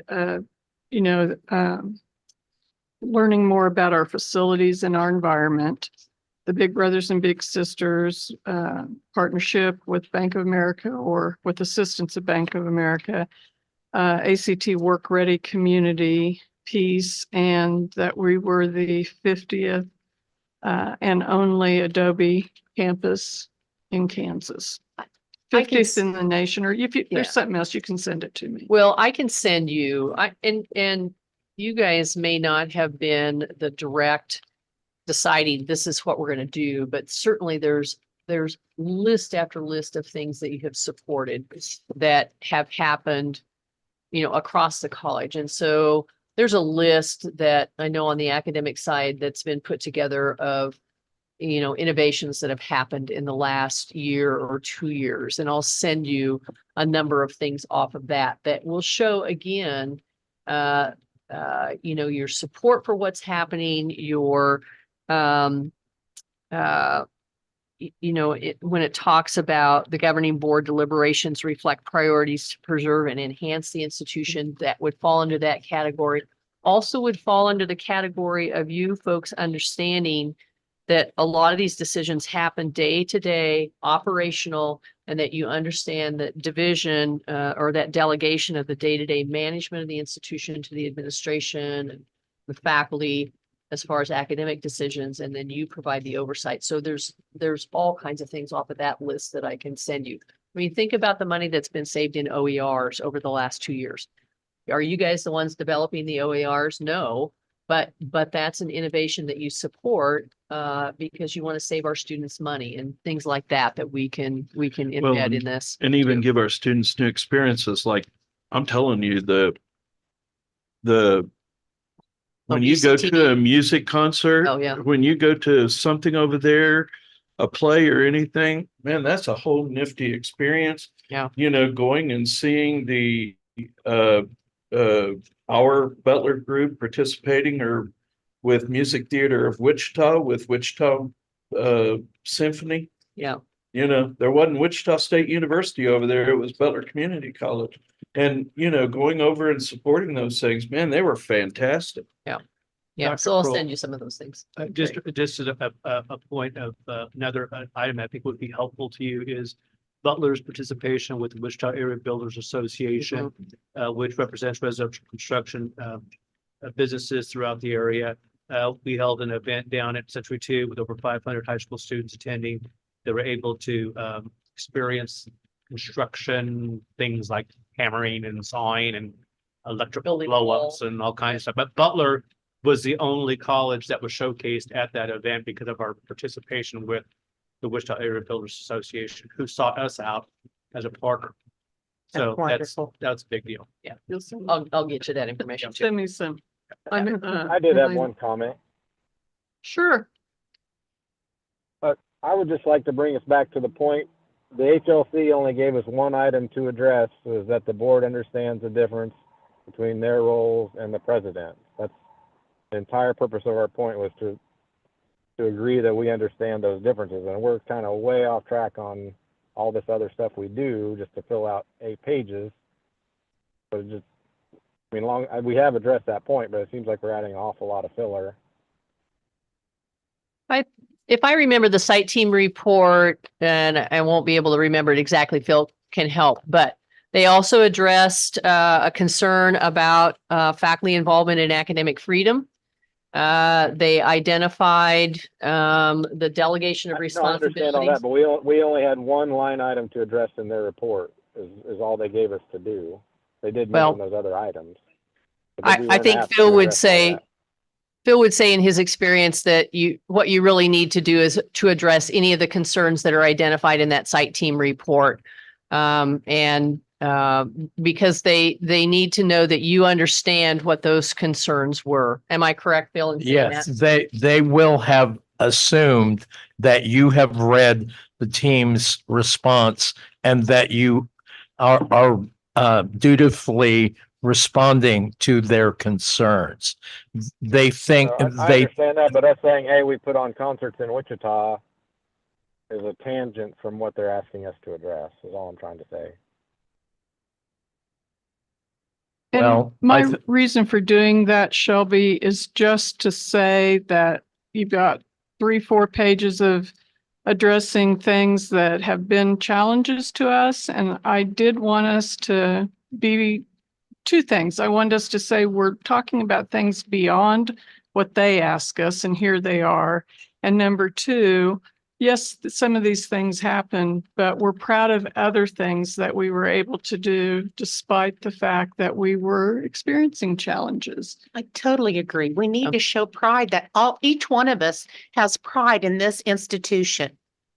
I'm telling you, The core their components. building is fantastic too. Yeah, the core components of 2C, which is really the piece of the accreditation guidelines that speaks to the governing board very specifically. 2C3 or 2C2 says that the governing board's deliberations reflect priorities to preserve and enhance the institution. And that's again part of what your responsibility is. And I think those examples that you're talking about that are positive decisions that you've made or positive support that you've provided show that you understand that core component of enhancing the institution because that supports our students and their success. So I would just again take you back to those 5 parts of 2C because that's really what this accreditation speaks to when they're talking about governing boards. You need to know these, you need to understand them, and they expect that they are followed. One thing I want to ask for clarification, and that is maybe some people would prefer to make comments directly to me. Is that possible? If they do, if I'm not sharing that, are we? In other words, I'd like for us to be able to adopt this. If you really can't, I mean, maybe some things could be worded differently or whatever, but I think that it's important that we have as much support as we can for the response. But if you don't feel like you're going to be able to support it unless it does X, I'd appreciate you letting me know so there'd be time for me to suggest something different or the committee to suggest something different. So, and I once again admit I'm not a very good delegator. I just kind of work on my schedule. So. And this might be an instance where I can prove that I can agree to disagree and state my opinion and still go along with the final draft. Well, thank you, Shelby. Thank you. But I am that personality that has to say what I think. So I once again said what I think. So. Well, and that's fine. I'm happy you did. So training, if you think of other training or you hear of things you think you'd like to see us do, maybe we can, in addition to telling about ourselves, maybe we would do some kind of an event where we're interacting, but it's not on an agenda. We might do something otherwise, team building type things. Somebody might want to see us do that. Any final comments? Not trying to rush you, but.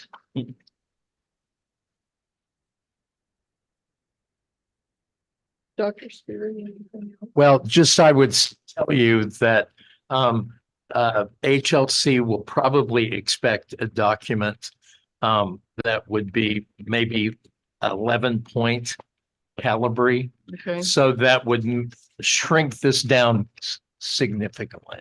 So that means you have a little bit more space to play with, and you're not going to overshoot your Well, if you see me page taking limit. my glasses on and off, it's because I don't want bifocals, so it needs to be big. Well, Linda, I like with working with this size too, but yeah. Okay. Just let you know. You are a 12-pitch font person, right? Yeah. And then this would be on Butler Stationery. It would be would it be on our Butler letterhead? Is that how it has to be submitted? We could double check. Yeah, We'll we find need out. because it's been a few years since we did one. Yeah. So We'll go back and we'll check what we've done before. Yeah, we'll look at what we did, what we submitted like 5 years ago. Okay, no other comments. We'll move on. We added the request for financial data that Shelby had brought to the table. Do you want to speak to that, Shelby? Yeah, I had just made a request to Kent. My intention was to make it a Cora request And he kind of talked me into not making it a core request. And my intention in a core request is my personal opinion as a single board member. Our average class sizes are 13. I just looked up the new iPads data for full-time equivalent of teachers. In 2020, we were at like 490. Now we're at 515 as near as I could count it. So we're still increasing employment while decreasing 2% or more per year of students. So I'm wanting to know before April, before next month, are there classes we can consolidate next year? You know, our average class size is 13. Are there classes we can group together? Are there possibly some that need to be eliminated? I would like Kent and crew, if they could, present us that information and say, hey, here's some stuff that we could consolidate or could eliminate. I know this data is looked at behind the scenes, but as a board member, I don't feel I ever see it. I'm just presented a budget to vote up or down on. But I would like to see some of that information and we may not choose to consolidate anything, but I would still like the opportunity as a board to look at where we stand and see what the data is on some of these classes that I think we probably do need to consolidate and make that decision before next month, before it's too late. Then we're another year down the line on making, a hard decision, quote unquote. So I guess what I'm asking is is it possible that Kent or whoever does it, I'm not asking for any new information. I'm not asking for new documents. I'm not asking for new compilation of anything. Just I would like to see existing data that the vice presidents look at currently to make next year's budget decisions. Could that be presented to us next work session with possibly some suggestions of how to, consolidate? And if the board chooses to or doesn't, but I would at least like to know what's what. I mean, Shelby, I appreciate asking some of the questions, but as a trustee, I'm not going to make any decision on whether the personnel at the college should or should not be consolidating classes because I don't know there are some classes that will probably be bigger than other classes, and the average size may be 13, 15, something like that. But because of the nature of the class, it's not my responsibility to get into the minutia of making sure.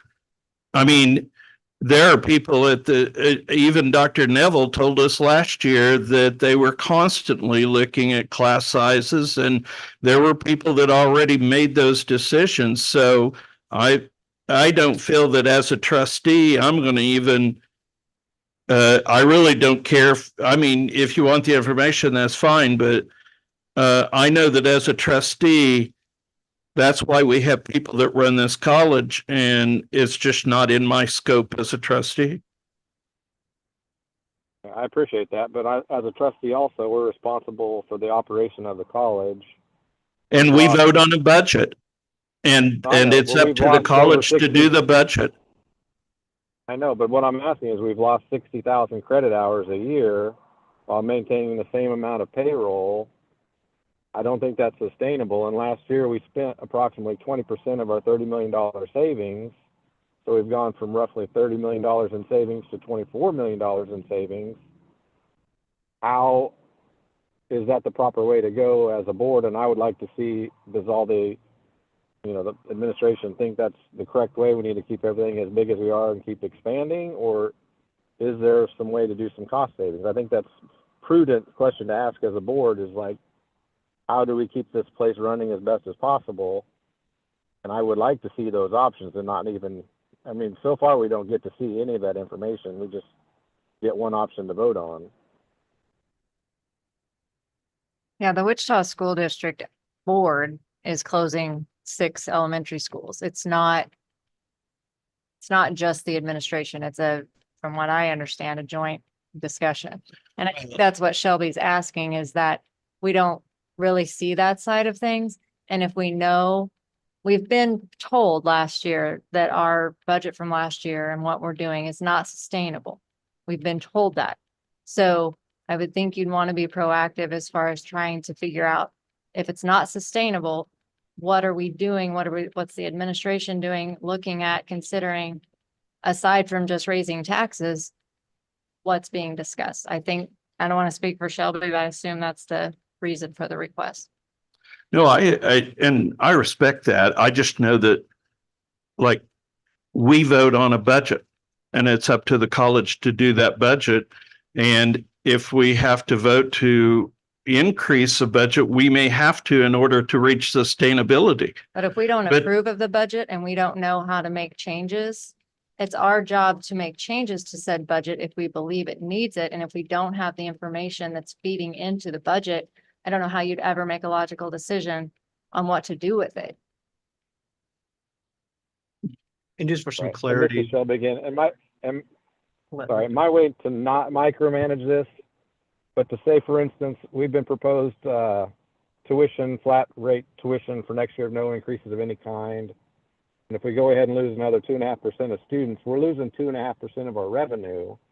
And that's going to be another approximately 3,000 credit hours we're not going to teach while spending the same amount of money plus raises and cost of insurance. And you're wanting pull up, jump, bouncy places. I mean, the only way for us as a board to not micromanage but still keep the institution solvent would be like, okay, the board's going to approve a 5% cut across the board, and the administration and faculty could figure it out, and we don't have any involvement in how they choose to make it work the best.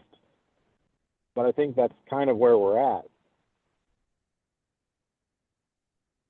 Okay, first, I think that Dr. Borrego has some comments. Just a point of clarity, 259, in that particular situation, the administration presented a recommendation on how to impact the budget, and that included the closing of those buildings.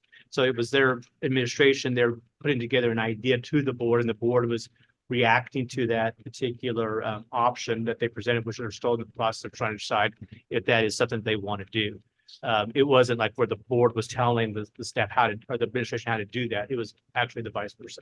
Right, which is, I would applaud the administration for being proactive with that. And considering we've been told that we can't sustain what we've been doing, and we know there's an enrollment cliff coming in 2 years, there should be some proactivity from the administration that thus far I haven't seen. And I think that's why Shelby's asking for that. We talked this morning Right. in vice presidents. We had, I think Kent had indicated to Shelby that we would talk in our vice presidents meeting this morning about the information requests, and we'll be prepared to bring some information back. We've got a number of different things that we can, share to inform you. I think it's, and hopefully that will help you understand that, even from a class consolidation or cancellation, that we cancel it. Our academic deans go through the schedule every single semester and cancel sections, consolidate sections based on enrollment, based on times. They have a really, really good working knowledge of the schedule every semester. So those things kind of happen on a regular basis, but you guys wouldn't know that because it's just not, it's not something that necessarily needs to involve the board because those are operational decisions. But our Ad Astra software that you folks approved, whenever that was, a year or so ago, has really enhanced the ability to look at a broader picture of classes and enrollment and fill rates and all of those kinds of things. And so we'll bring some of that information back to you and share with you how they know how those classes need to be consolidated or canceled or whatever. So it's a really complex, it's a complex schedule that takes a lot of knowledge to understand, quite a bit different than a high school class schedule. And a high school class schedule can get complicated. Yeah, so we'll bring some information back to you. Could I, think could I talk a something- couple more points? Yeah, go ahead. I'll go after Kim. No, go Kim. The only thing I was gonna say is just like, I think something just like a fundamental basic concept of, okay, we have an average class size of 13 students. Do we as a board agree that that's reasonable, or should it be higher? And if it's higher, what is that number? And then, the administration work towards something like that. I don't consider that micromanaging, but maybe other people do. Well, it depends again also on space. So our welding classes, some classes and some types of programs are space limited. our labs are space limited. So you can't just say overall at Butler, there has to be an average class size of 18 students. Because it very much depends upon the course, the curriculum, the space that's available, the student to teacher ratio that's required sometimes for accreditation issues and some things like that. So those are all things that we can help you understand as well. Okay, I guess I have specific asks of Kent. There is stuff he said that's easy to find, it's readily available. This is information that's on hand. I, as a board member, want to see this information. I would like it presented to the board, so let us see the state of our institution as a board and let us make decisions as a board. What I feel like is I'm not going to be presented that information. I'll get to be shown a little bit of it with context. So it'll say we're going to keep the status quo because we don't understand everything. I'm not asking for anything new, but I'd prefer to not make a core request for the few things I've asked for. And I think Kent and I were pretty much on the same page of some stuff that was agreeable for the board to see. I would like to see it by the next work session, and I would actually like it emailed to us prior to the work session so we could look at it. But this is what we've been told is stuff's being eliminated constantly, we're making the best decisions, but the full-time equivalent of employment has gone up every single year since 2020 while we're continuing to lose students. I don't think that's the proper path in the trajectory of the college. And as a board, we needed to say, hey, do we still want to increase payroll while losing income? Is that how we need to do it, or do we need to make some changes? And I think that's the board's decision. And I would like, some information presented from the administration on options. Like tonight, we talked a long time at the last work session regarding cuts in payroll. Then here we are at the meeting to make the final vote, and we have zero options presented to us on, if you cut in county enrollment or in county tuition $5, this might happen, or $10, this might happen. We have no options to base on or vote upon. That's what I'm asking for. Could we have this information presented to us via email prior to the next work session? Discuss it at the work session, see if there's anything we would like to do before April hits. I'm just asking for the board to see existing information that exists currently. Let us see the numbers, and then we can have some solid questions to ask at a work session. Okay, other comments? We'll be putting this on our work session agenda, and I can talk about information that's available and get that out in advance, and maybe a few other things back and forth, if that's okay, Shelby. I had one point of clarification. I don't know if Kent's here, I can't see, or Dr. Kroll, the stuff that Ken and I discussed in that email, and it was pretty much in the email Dr. Kroll sent us, can that stuff easily be sent to the trustees in a week or so? Or will it not be sent to us? And do I need to make a core request? And then that's a whole other rigmarole we're trying to avoid. That's not going to get anything. I don't know that it's available all at the same time, because I think Kent replied to you that the PEA information, the individual departmental information, revenue, that sort of stuff isn't going to be available until for a couple of weeks from 4 of us. So, we aren't going to have that information because. But the stuff that is currently available, could it be sent to us next week? We can. As it becomes available, can it be sent to us? Is what I'm trying to ask. I think what I need. I think what I need to do is to circle back around and find out what the format of the Ad Astra information is in, because these are all separate reports. And so I need to find out what format that information is in and how that can be sent to you, because I don't know specifically. Some of the information will be easier to email to you maybe than other information, but let me circle back around with our folks, and then I'll follow back up with you so you know what you could expect by email. some of these documents, I mean, if you want, some of that budget information may be a really large document that is And easier to I'm post. not asking for the Julie Winslow insurance giant thing of everything. I'm just specifically, I assume behind the scenes, we've never meddled as a board, that you guys are basing your decisions based on this type of data that you actually look at. And you're currently looking at it to set courses for next month. So as it exists and you discuss it, I think that should be shared with the board and say, hey, this is what we're looking at, this is what we're setting at. And I made the point that, I asked for 20th day numbers the last couple of months, and we just now finally got them a couple days ago as an addendum to and we have, 5 weeks left in the semester, and we're just now realizing we're, 2.5% down. It's like, well, that's probably good for us to know the 21st day when it comes out. Hey, here's where we're sitting. Here's where we're working. I would like to have more open, transparent communication between the administration and the board, and let us all work together as a team with all available information, and not just be presented slight bits of information with context that we have to follow up upon. That's all I'm trying to get. I know I'm being a jerk about it, but I'm just trying to make sure we have information to make, if we choose to make some consolidating or some cuts or whatever the board thinks it needs to do, that we would have that data in time to do it before it's too late. Okay, I think we have a general idea of what you're asking for. So if you're okay, we'll move forward. I'll commit to also. If I could have a yes or no, that it will be provided as it's available. What I was trying to say to you, Shelby, was that I'm going to loop back around with our folks and get a clearer understanding of the format of that information and what can be sent to you. We will send. I can't tell you for sure the date. I mean, this is spring break. People are leaving. So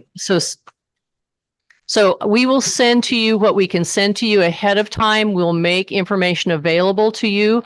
I just can't say to you every single document that you want is going to be emailed to you on Monday, because I don't know that. So we will do our best. I'm just asking, as you as an administration behind the scenes look at data to base next year's budget, could that please be passed along to the board with your thoughts, and we can discuss the next work session?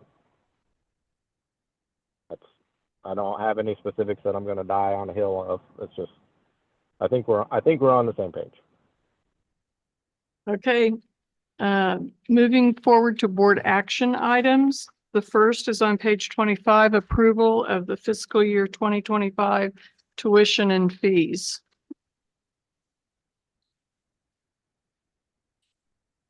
This was This is what I just said. Presented last month for your consideration.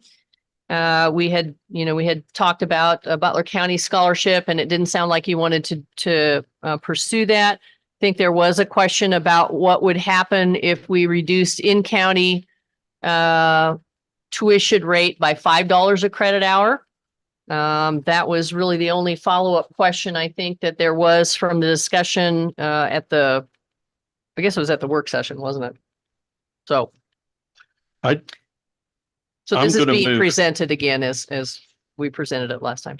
I'm going to move that we approve this fiscal year 2025 per credit hour tuition and fee rate and the technology chart rate, mainly because I think it might bring us in line where some of the numbers were skewed out last year because of going over what was recommended.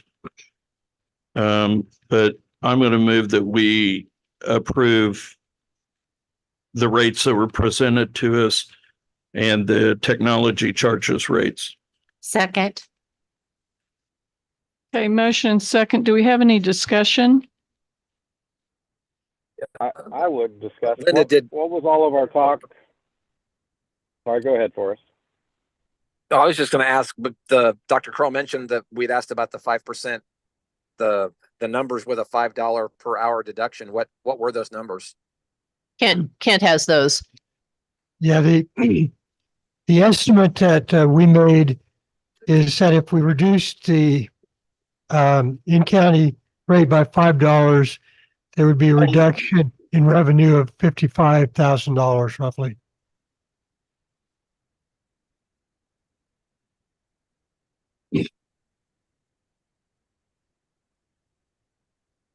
Did, Forrest, And this you is Shelby. had that. Go ahead. No, that, Right. It that, seemed that like we answered had my an awful question. lot Thank of you. discussion. Seemed like we had an awful lot of discussion 2 weeks ago about everybody wanting to cut tuition for in-county kids, and now doesn't seem to be that. Well, I think we were talking about budget items and how do you cut and know that you're going to lose $55,000 when I think probably these numbers are probably closer to in line with what everybody else is going to do around the area. Well, to that point exactly, Dave, is we're going to lose 3,000 credit hours, 2.5% of our total again next year with no increase of any kind. So we're going to lose 2.5% of our income just based on. So there's no, I don't know. Well, I think the when stability of the numbers, I think the stability of the numbers this year are probably right in line. I mean, still $100 an hour for in-county tuition and fee rate is probably less than what, I don't know what Reno or what Hutchinson has for Reno County students or anything like that. But I would say that we're probably pretty closely, closely in line with what we should be now. I'll just bring up the factor of if we add more technology related classes, will we actually lose that 2.5%? The community colleges that have done some tech upgrades are losing less or not at all. So I don't think it's just one-sided income. I think we have to look at better, look also at the other side of the coin and say, are there other offerings we could be making that would be more popular and would bring more students or sustain our number? But we have asked the question, Kim Brungart and I, a couple of times. We raised out of county last year to 130, and we did actually raise revenues by over $200,000. We've never been given a specific number, but it is in that ballpark. And so we still lost students, but we didn't lose. It was compensated for by the increase in enrollment. I think we did email you that exact number that you had asked for. I think I emailed that to you, or we gave it to you at the work session, I believe. Somehow can't calculate it, so we gave it to you. I think we've only ever been told an approximate amount, but somewhere near 200 grand. But I was looking at the 20th day numbers the other day, which is wild.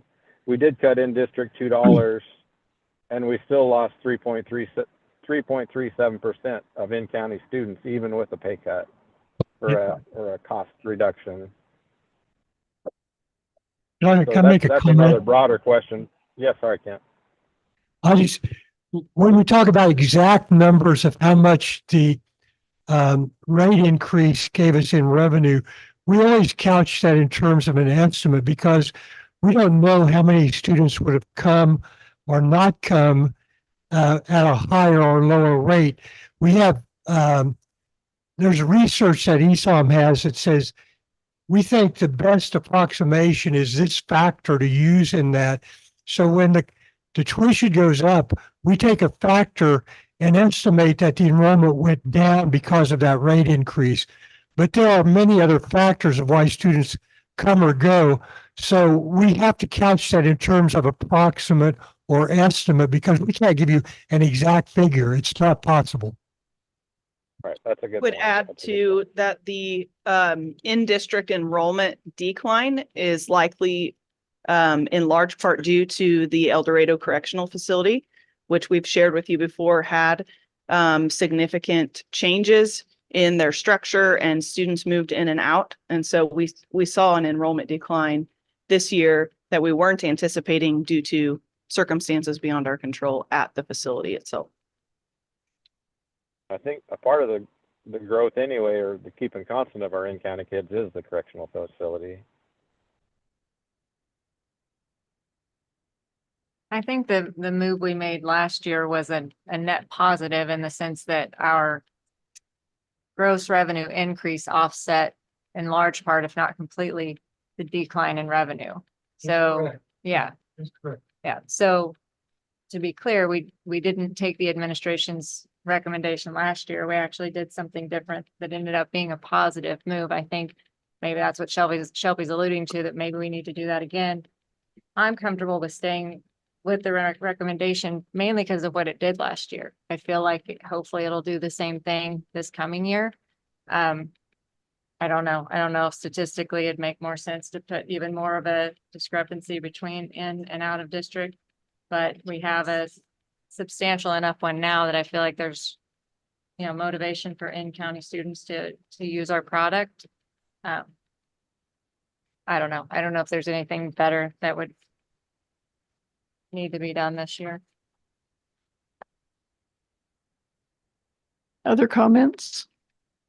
Linda, I've got one. I struggle with these arguments about enrollment decline and revenue increase because it seems like we're just grasping at a number that supports the argument we want to make. And there's talk of hammering the fact that our enrollment declined 2.5%, yet we acknowledge we contributed to that decline by pushing out of county students away from the college, but we justify it by saying, well, we made more money on the ones that came. So what is it? Is it a positive or is it a negative? We can't keep going back and pointing at one side when we want to argue in our favor that shows there's still this steady decline, but then say, oh, well, this decision was good because I made it and look at generated revenue. That's my only comment here. I'm supportive of what the college is presenting for this year. Yeah, my only reason think bringing this up is I was hoping we could cut the in-county kids a little bit. I think what we were told, at least my understanding, was that we had expected an enrollment drop anyway, which we experienced. I believe Dr. Muhammad said that maybe somewhere in the 0.5% to 1% range of the total that drop was attributed to the change in tuition. So if you look at the big picture, it was a net positive that we did this way. Only thing I would maybe consider on the in-county tuition as far as dropping it this year is just the fact that when people price things, 99.50 sounds a lot cheaper than 100, or even 99 sounds cheaper than 100. I don't know if it's worth doing something nominal like that just for optics. Well, by the time you add fees and different things like that, it never does come out to a quote even amount. Right. I just don't know how we go about marketing this or anything, if that's something people see. Yeah, it's on the website. It's in all of the admissions material. I mean, so everybody sees this. I have to submit all of the tuition and fee changes to the Board of Regents every year, and it gets posted on the Board of Regents website. So it's very public information. So if we have a tuition cost for in-county that's a 2-digit number as compared to out of district that's 3-digit, is that a mental thing that's super good? We don't care. I don't know. I think just kind of as a reminder, when I do my student forums, always the number one reason that people say they come to Butler is because they can afford it. Right. When you talk to them. And so I think that and you see that at the top of the page here on 25, that affordability for students is one of those 3 main factors that our tuition and fee team looks at when they make these recommendations. We want to remain affordable for our students. Now, something that we may look at next year is when I went to college, if you took 7 to 21 hours at Emporia State, you paid a flat tuition price and it counted for 7 to 21 hours. Now I think it's probably different, and I don't know if anybody's doing it. I know that Emporia State did it or Pittsburgh State did it, to where, okay, I took 12 hours. The price was back then, it was like $156, but I also went to college on $12,500 for my 4 years. We have explored some of those and looked at it. There's some institutions that do that. KU, I think, still has that in place. And our team has looked at that before. can be difficult to track those students as they're dropping and adding classes and those kinds of things. And so we've dug into that previously, but just haven't moved in that direction because it's a little bit harder to track that. But anyway. This is Shelby. Would the rest of the board entertain like Kim Brungart's idea if we dropped in-county tuition $1 to $99 a credit hour just to try that out for next year? It would cost us, what, $11,000 to do that, potentially? And if it did give us a bump for just the optics of, hey, less than $100, is there any interest in the board in trying that? Comments? I think $100 literally- just it's sounds literally- nice and even. I mean, I know like 99.99 would sound good, but Right, but you're I also think this talking about spending 200 grand on the. All right, let me interrupt.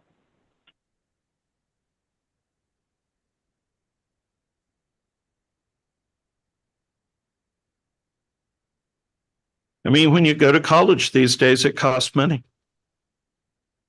You know, that's the would be difference. supportive.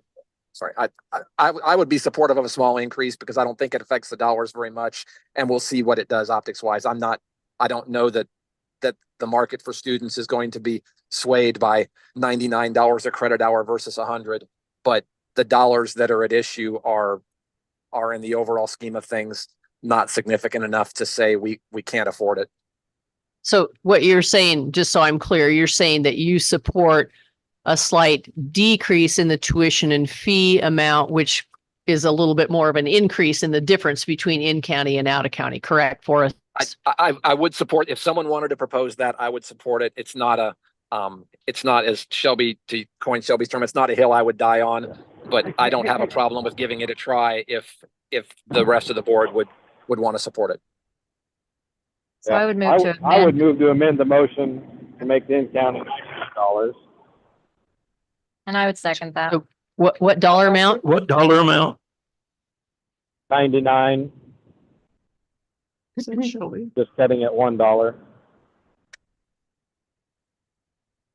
Okay, I think So we're we voting on the vote amendment. on the amendment first. The amendment is just as it's posted in your book with the exception of in-county tuition and fee rate at $99. Ready? Mhm. Trustee Good, Yes. trustee Brungart, Yes. trustee Rhodes, Yes. trustee Jolly, Yes, trustee Hueslick, Yes. trustee Shearer, Oh, You're voting on the amendment. yeah. The amendment. I'll vote yes to try it out. trustee Smith, Yes.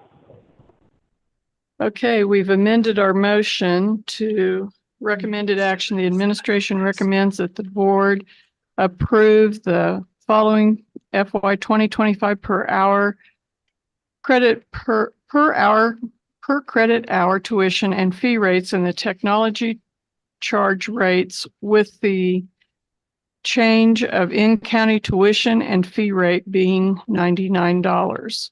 Do I have a motion? Well, we did. Original motion. Yeah.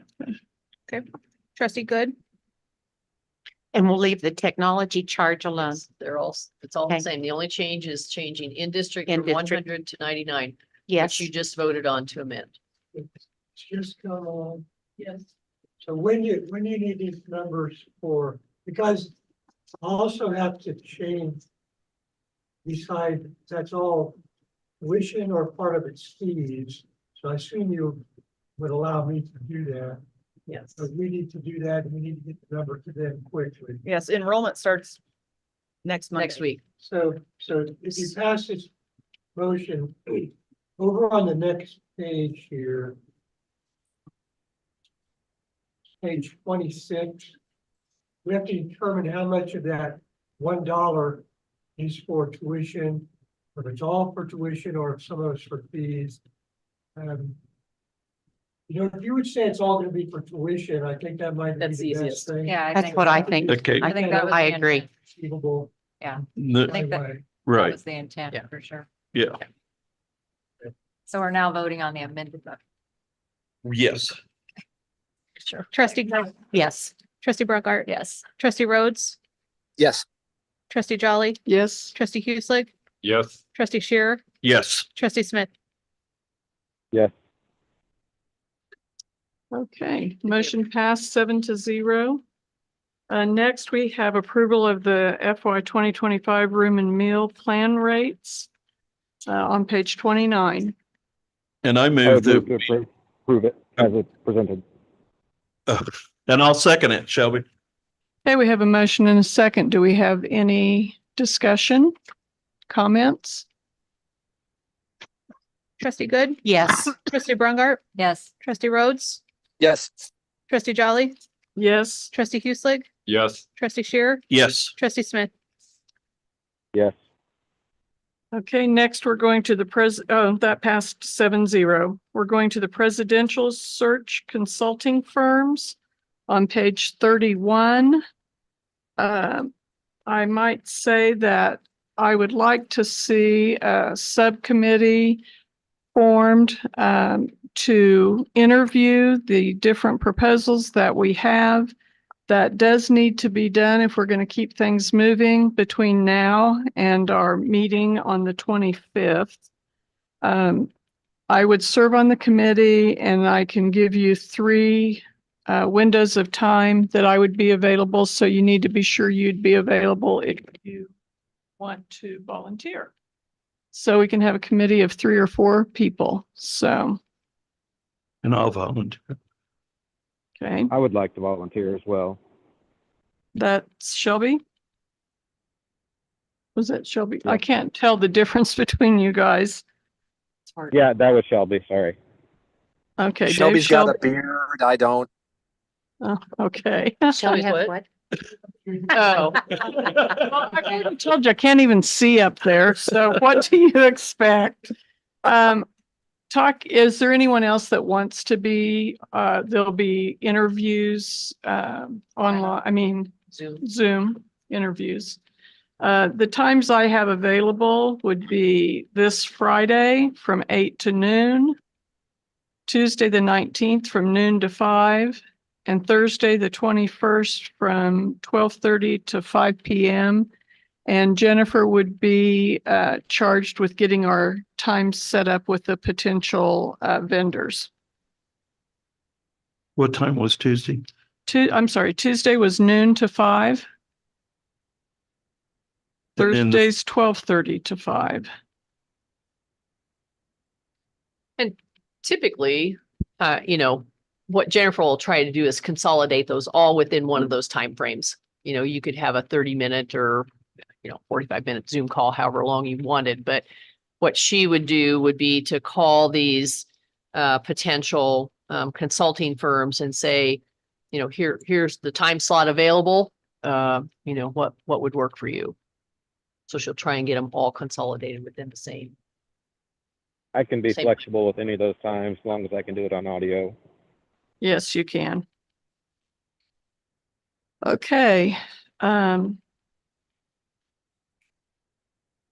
So there is a recommendation that we create the subcommittee.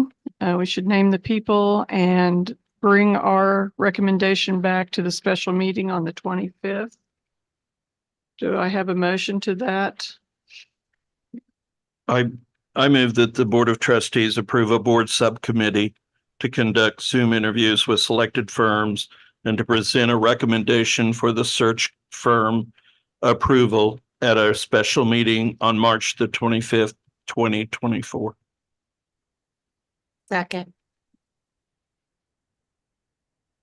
Okay, we have a motion and second. Any comments? Additional comments? Is there any Okay, rule that says we have to have a firm hired? Is there a realm of reality where we just make our own decision and not pay a firm to do that? Could that be something the subcommittee discusses? we could discuss that, and we can also bring that to the work session when we have more, once we've had the talks and so forth. Had a member of the community suggest something like, a big company in town maybe that sponsored our stadium might have human resource capability that they'd want to donate or they'd want to help. I don't know. Just Yeah. food for thought. And Yeah, this is I'm not Shelby. saying it can't happen. I did send a link out to all the board members. It seemed like 4 or 5 weeks ago about another college searching for a president, just on their own, kind of like a jobs.com type of deal that was free, and that position got filled already. So, I mean, I would like to discuss that on the committee, as an option. Okay. My question would be, does the subcommittee want to interview all 4 of the consulting firms that you have information for? Do you want to narrow that down to a couple? Just to help Jennifer determine who she needs to contact. I had one I preferred, but I've only read about 3 of them. I'm sorry, should we So vote on the I motion could- first? Yeah, you can go. Called question? Yeah. Trustee Good, What's the motion? to form the subcommittee. Oh, yes. Trustee Brungart, Yes. trustee Rhodes, Yes. trustee Jolly, Yes. trustee Hueslick, Yes. trustee Shearer, Yes. trustee Smith. Yes. Okay, that recommendation passes 7-0. The next question is just a question. Are we wanting to interview all 4 vendors, or what's your I would thoughts? trust the subcommittee to decide who they want to interview. Okay. We can talk about that. Well, you'll need to let Jennifer know. Yeah. Before we We'll let her know. leave tonight, so she can start to make some contact I- with folks. I mean, I don't want you to wait until, Do you feel a certain way, Dave? Well, I would suggest all 4, Shelby? but That's fine with me. Okay, we'll do all 4. perfect, thank Never you. hurts to have more info. Yeah, and I think we'll learn a lot about what the process is with that, which gives us the chance to have other discussions at the work session. Okay, sorry to rush, but trying to move ourselves along. On 9D, administration notice letter for contract negotiations, which is on page 32. Right. There's a, We can get there this way, yes. It's- It's a matter of how we get uh, around Dodge City. was he talking to us? No, I think. Okay. I'm like, what is that? Sorry, I'm having trouble with the mute button, so I apologize. Okay. My navigation is getting in the way of my meeting, so sorry. Okay.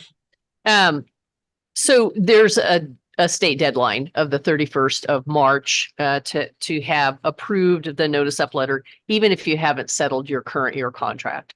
And so this is kind of a formality.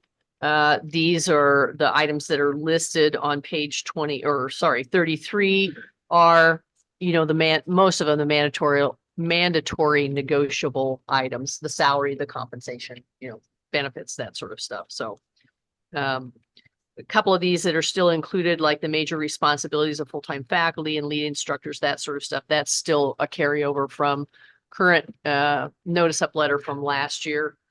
This can be changed as we go along, but we have that statutory deadline that we have to meet, so.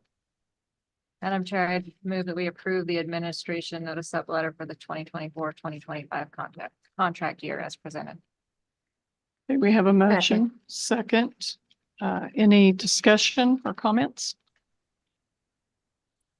If Can there I are make a- none. Let me yeah. just make a clarifying comment, so people know. I think it was 2 years ago, maybe the faculty decided that they wanted to, because previously, I mean, for a number of years, we worked on this notice up letter together.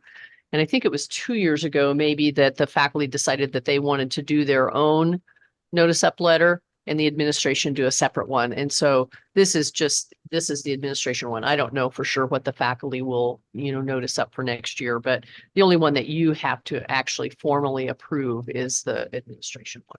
The They have- faculty one, they shared it with you, so you saw it, but you don't have to approve the faculty items. And same deadline for them. I think the deadline, the statutory deadline is actually for you guys. I don't know if it exists for the faculty.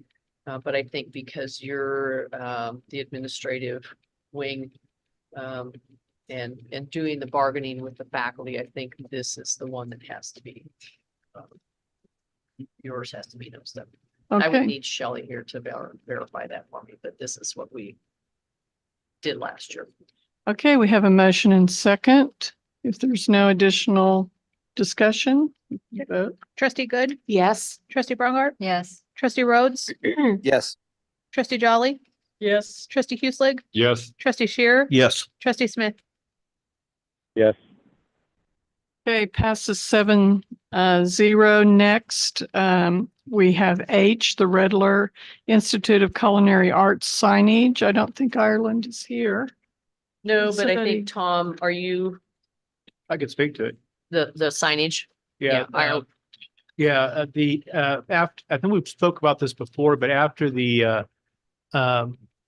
actually during the process of the transition of the sale of the building to the college, and then subsequent to that, there was discovered a covenant that existed regarding the construction of signs outside of the building. One is located at the entrance on the south, and then there's one on the north side off of the highway.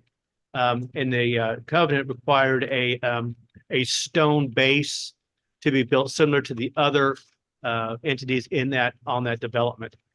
And so the landowner asked us to comply with the covenant, and we said we would.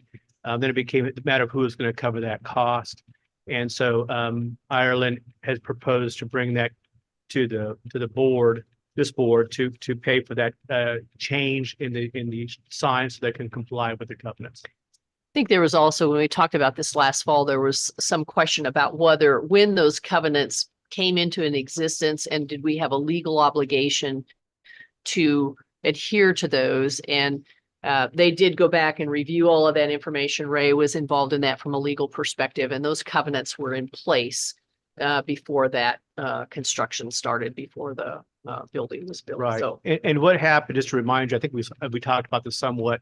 So Hutton was our general contractor and was in the process of looking at all of our things that we're building and checking everything out.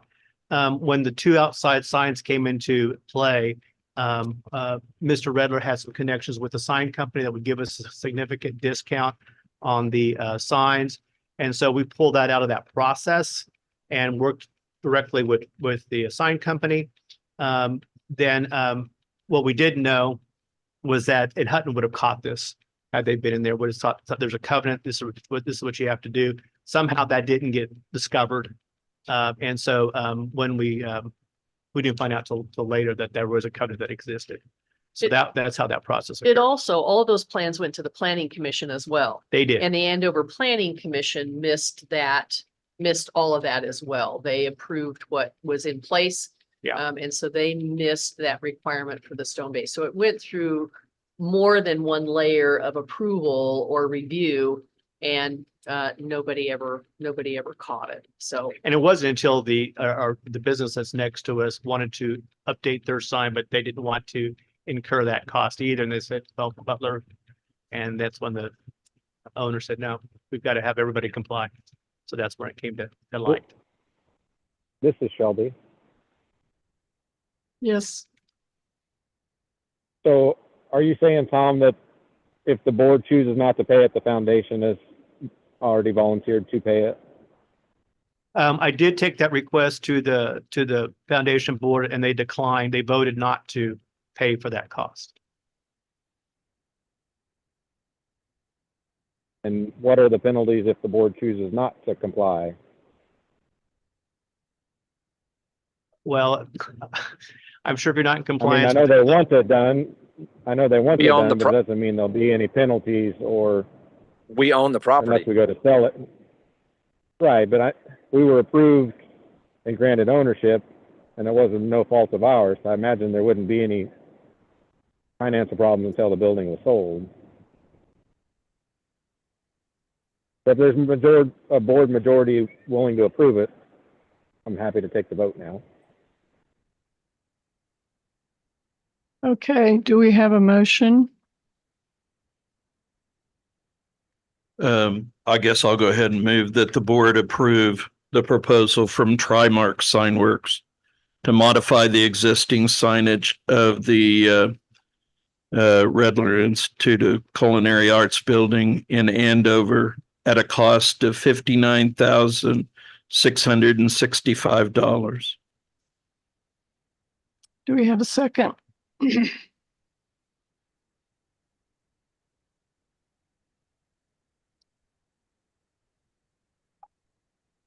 I'll second.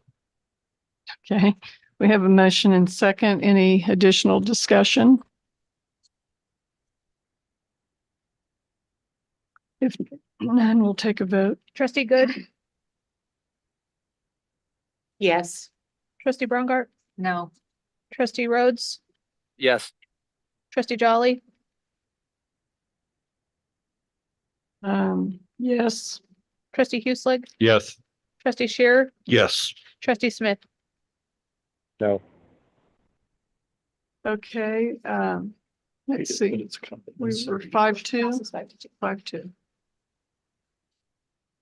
I do think, just a comment, I shouldn't make it now, but it's sad that we have to be responsible for the cost when the people that were supposed to oversee it failed. Thank you. But that's sometimes the way things happen. Yeah, it makes it sad. We Yes. keep paying over there, but there we go. Consent agenda is number 10, starts on page 88. I would move to approve it as presented. Okay, we have a motion Second. and a second. Any discussion? Trustee Good, Yes. trustee Brongart, Yes. trustee Rhodes, Yes. trustee Jolly, Yes. trustee Hueslick, Yes. trustee Shearer, Yes. trustee Smith. Okay, motion passes 7-0. I guess I said that before you talked, Shelby. Sorry. I'm moving on.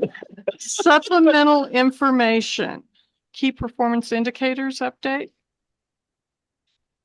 ESOM's on. Yes.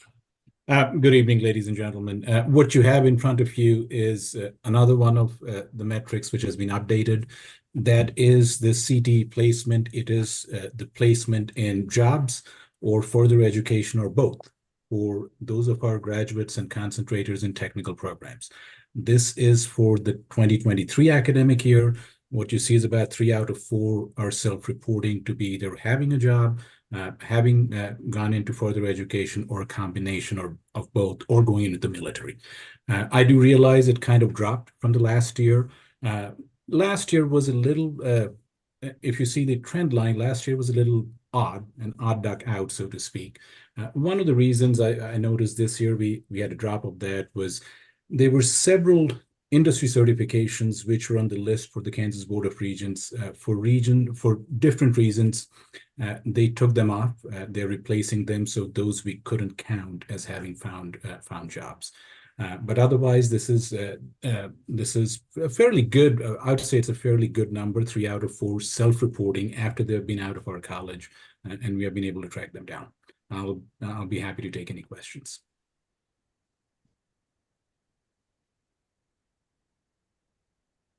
Okay, any questions? I think it's fantastic that 3 out of 4 people will self-report.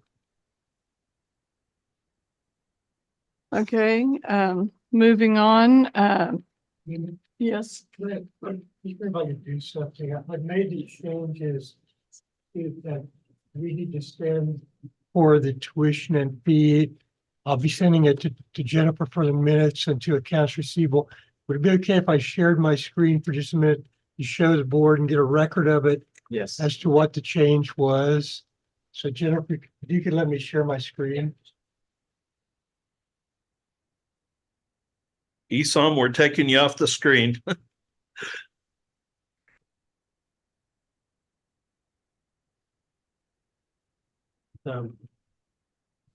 Change the in-county tuition and fee rate to $99, indicating that's a $1 decrease. The technology charge, no change from FY24. We didn't change anything there. And then when we get into the tuition and fees, this shows that the tuition rate was increased by or decreased by $1. Excuse me, that's the total of the tuition and the fee rate to 99. Then this shows, I gotta get rid of this here.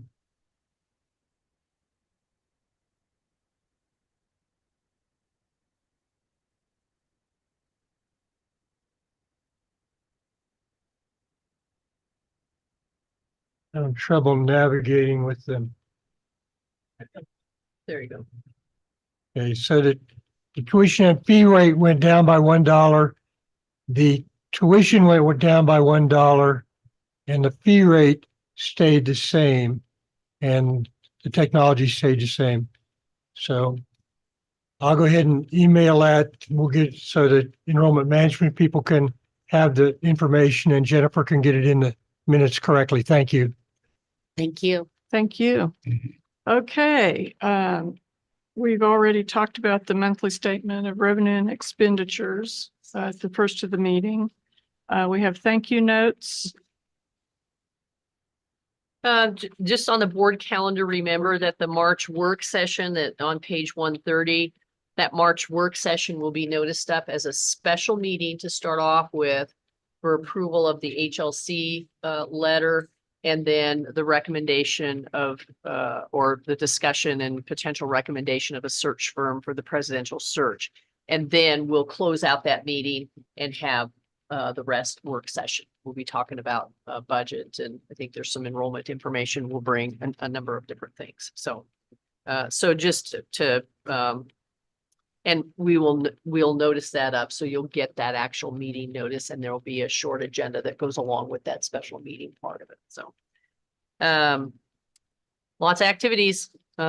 Region 6 playoff game tonight in the this afternoon and tonight in the gym.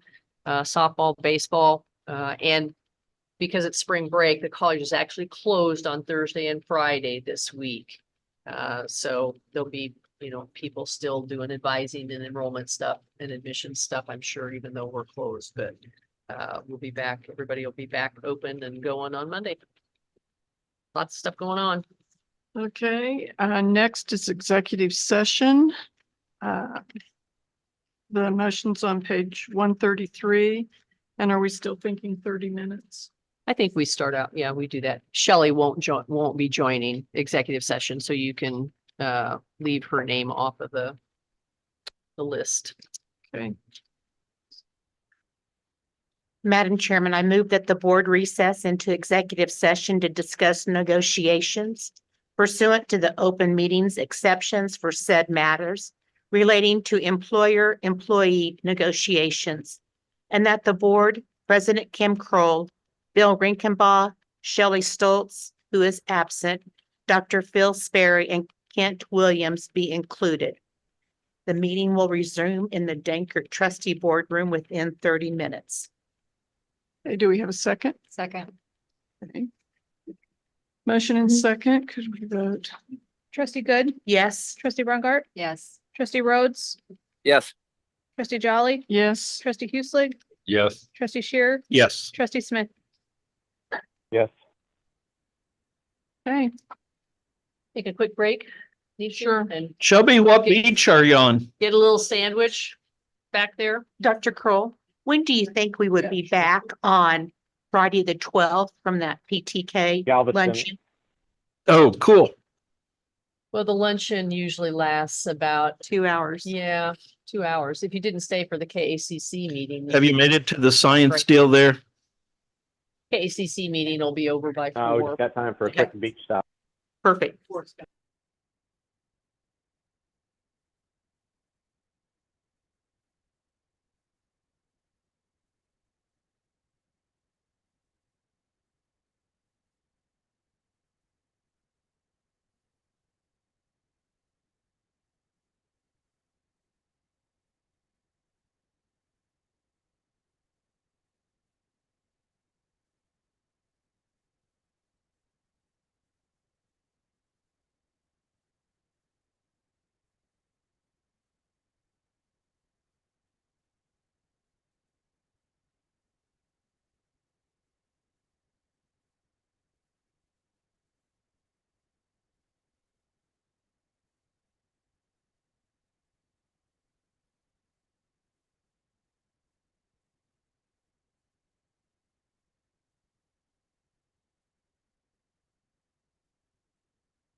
If you drop your phone in water, Okay. you're supposed to put it in line.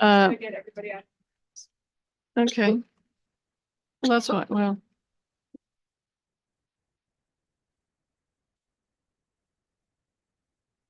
Shelby's phone was,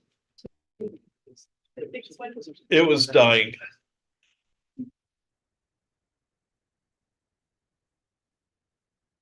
okay, we entered executive session at 7:17 and we returned at 7:46. I think one of the last things before adjournment is to go through the list of follow-up items that came up this evening. My first is move the acapella recognition to April board meeting. Culinary students that are participating in the competition would be invited to our meeting either April or May. May not be good, so maybe April if possible. We expect to have turf and track replacement information bids at the April board meeting. We will add, but also need to add to learn more about facilities and environment and our environment. And that'll be updated in the HLC letter, but that's something that we need to start getting scheduled. Now, what is that? When we said we wanted to learn more about our facilities and environment, touring and so forth. And then the March work session on the 25th, the financial data that was requested. And we indicated that we would provide it as it was available. And hopefully some of that can be provided prior to the meeting. At the March work session, the committee will report on the vendors for community college president interviews that we've done, and we'll try to complete and adopt the HLC report at the March work session. Then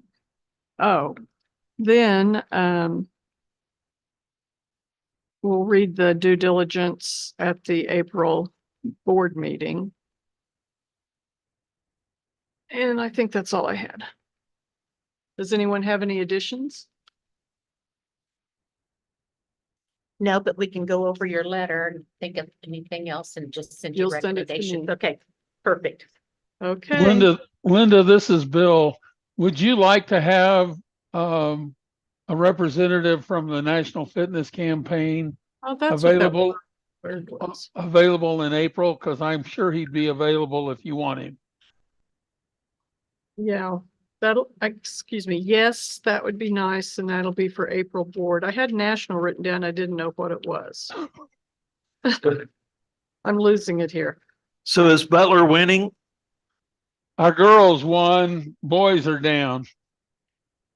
And boys are playing Cloud. Who the girls play? Seward? Girls played Seward. I think they won like by 15. 75-58. So then they go to Hartman then next week. Hutch. It's Hutch on Friday. Oh, Hutch. Girls play 5:30 on Friday in Hutch. That athletic information, put that on the April agenda too. We talked about March or April. So is that where Region 6 is, or do they have two Yes. games? No, Oh, it it's is? it's all in Hutch. The ones we put on tonight, but I'll keep you updated. Okay, do I have a motion to adjourn? So moved. Second. Okay, vote please. Trustee Good, Yes. trustee Brungart. Yes. Trustee Rhodes, Yes.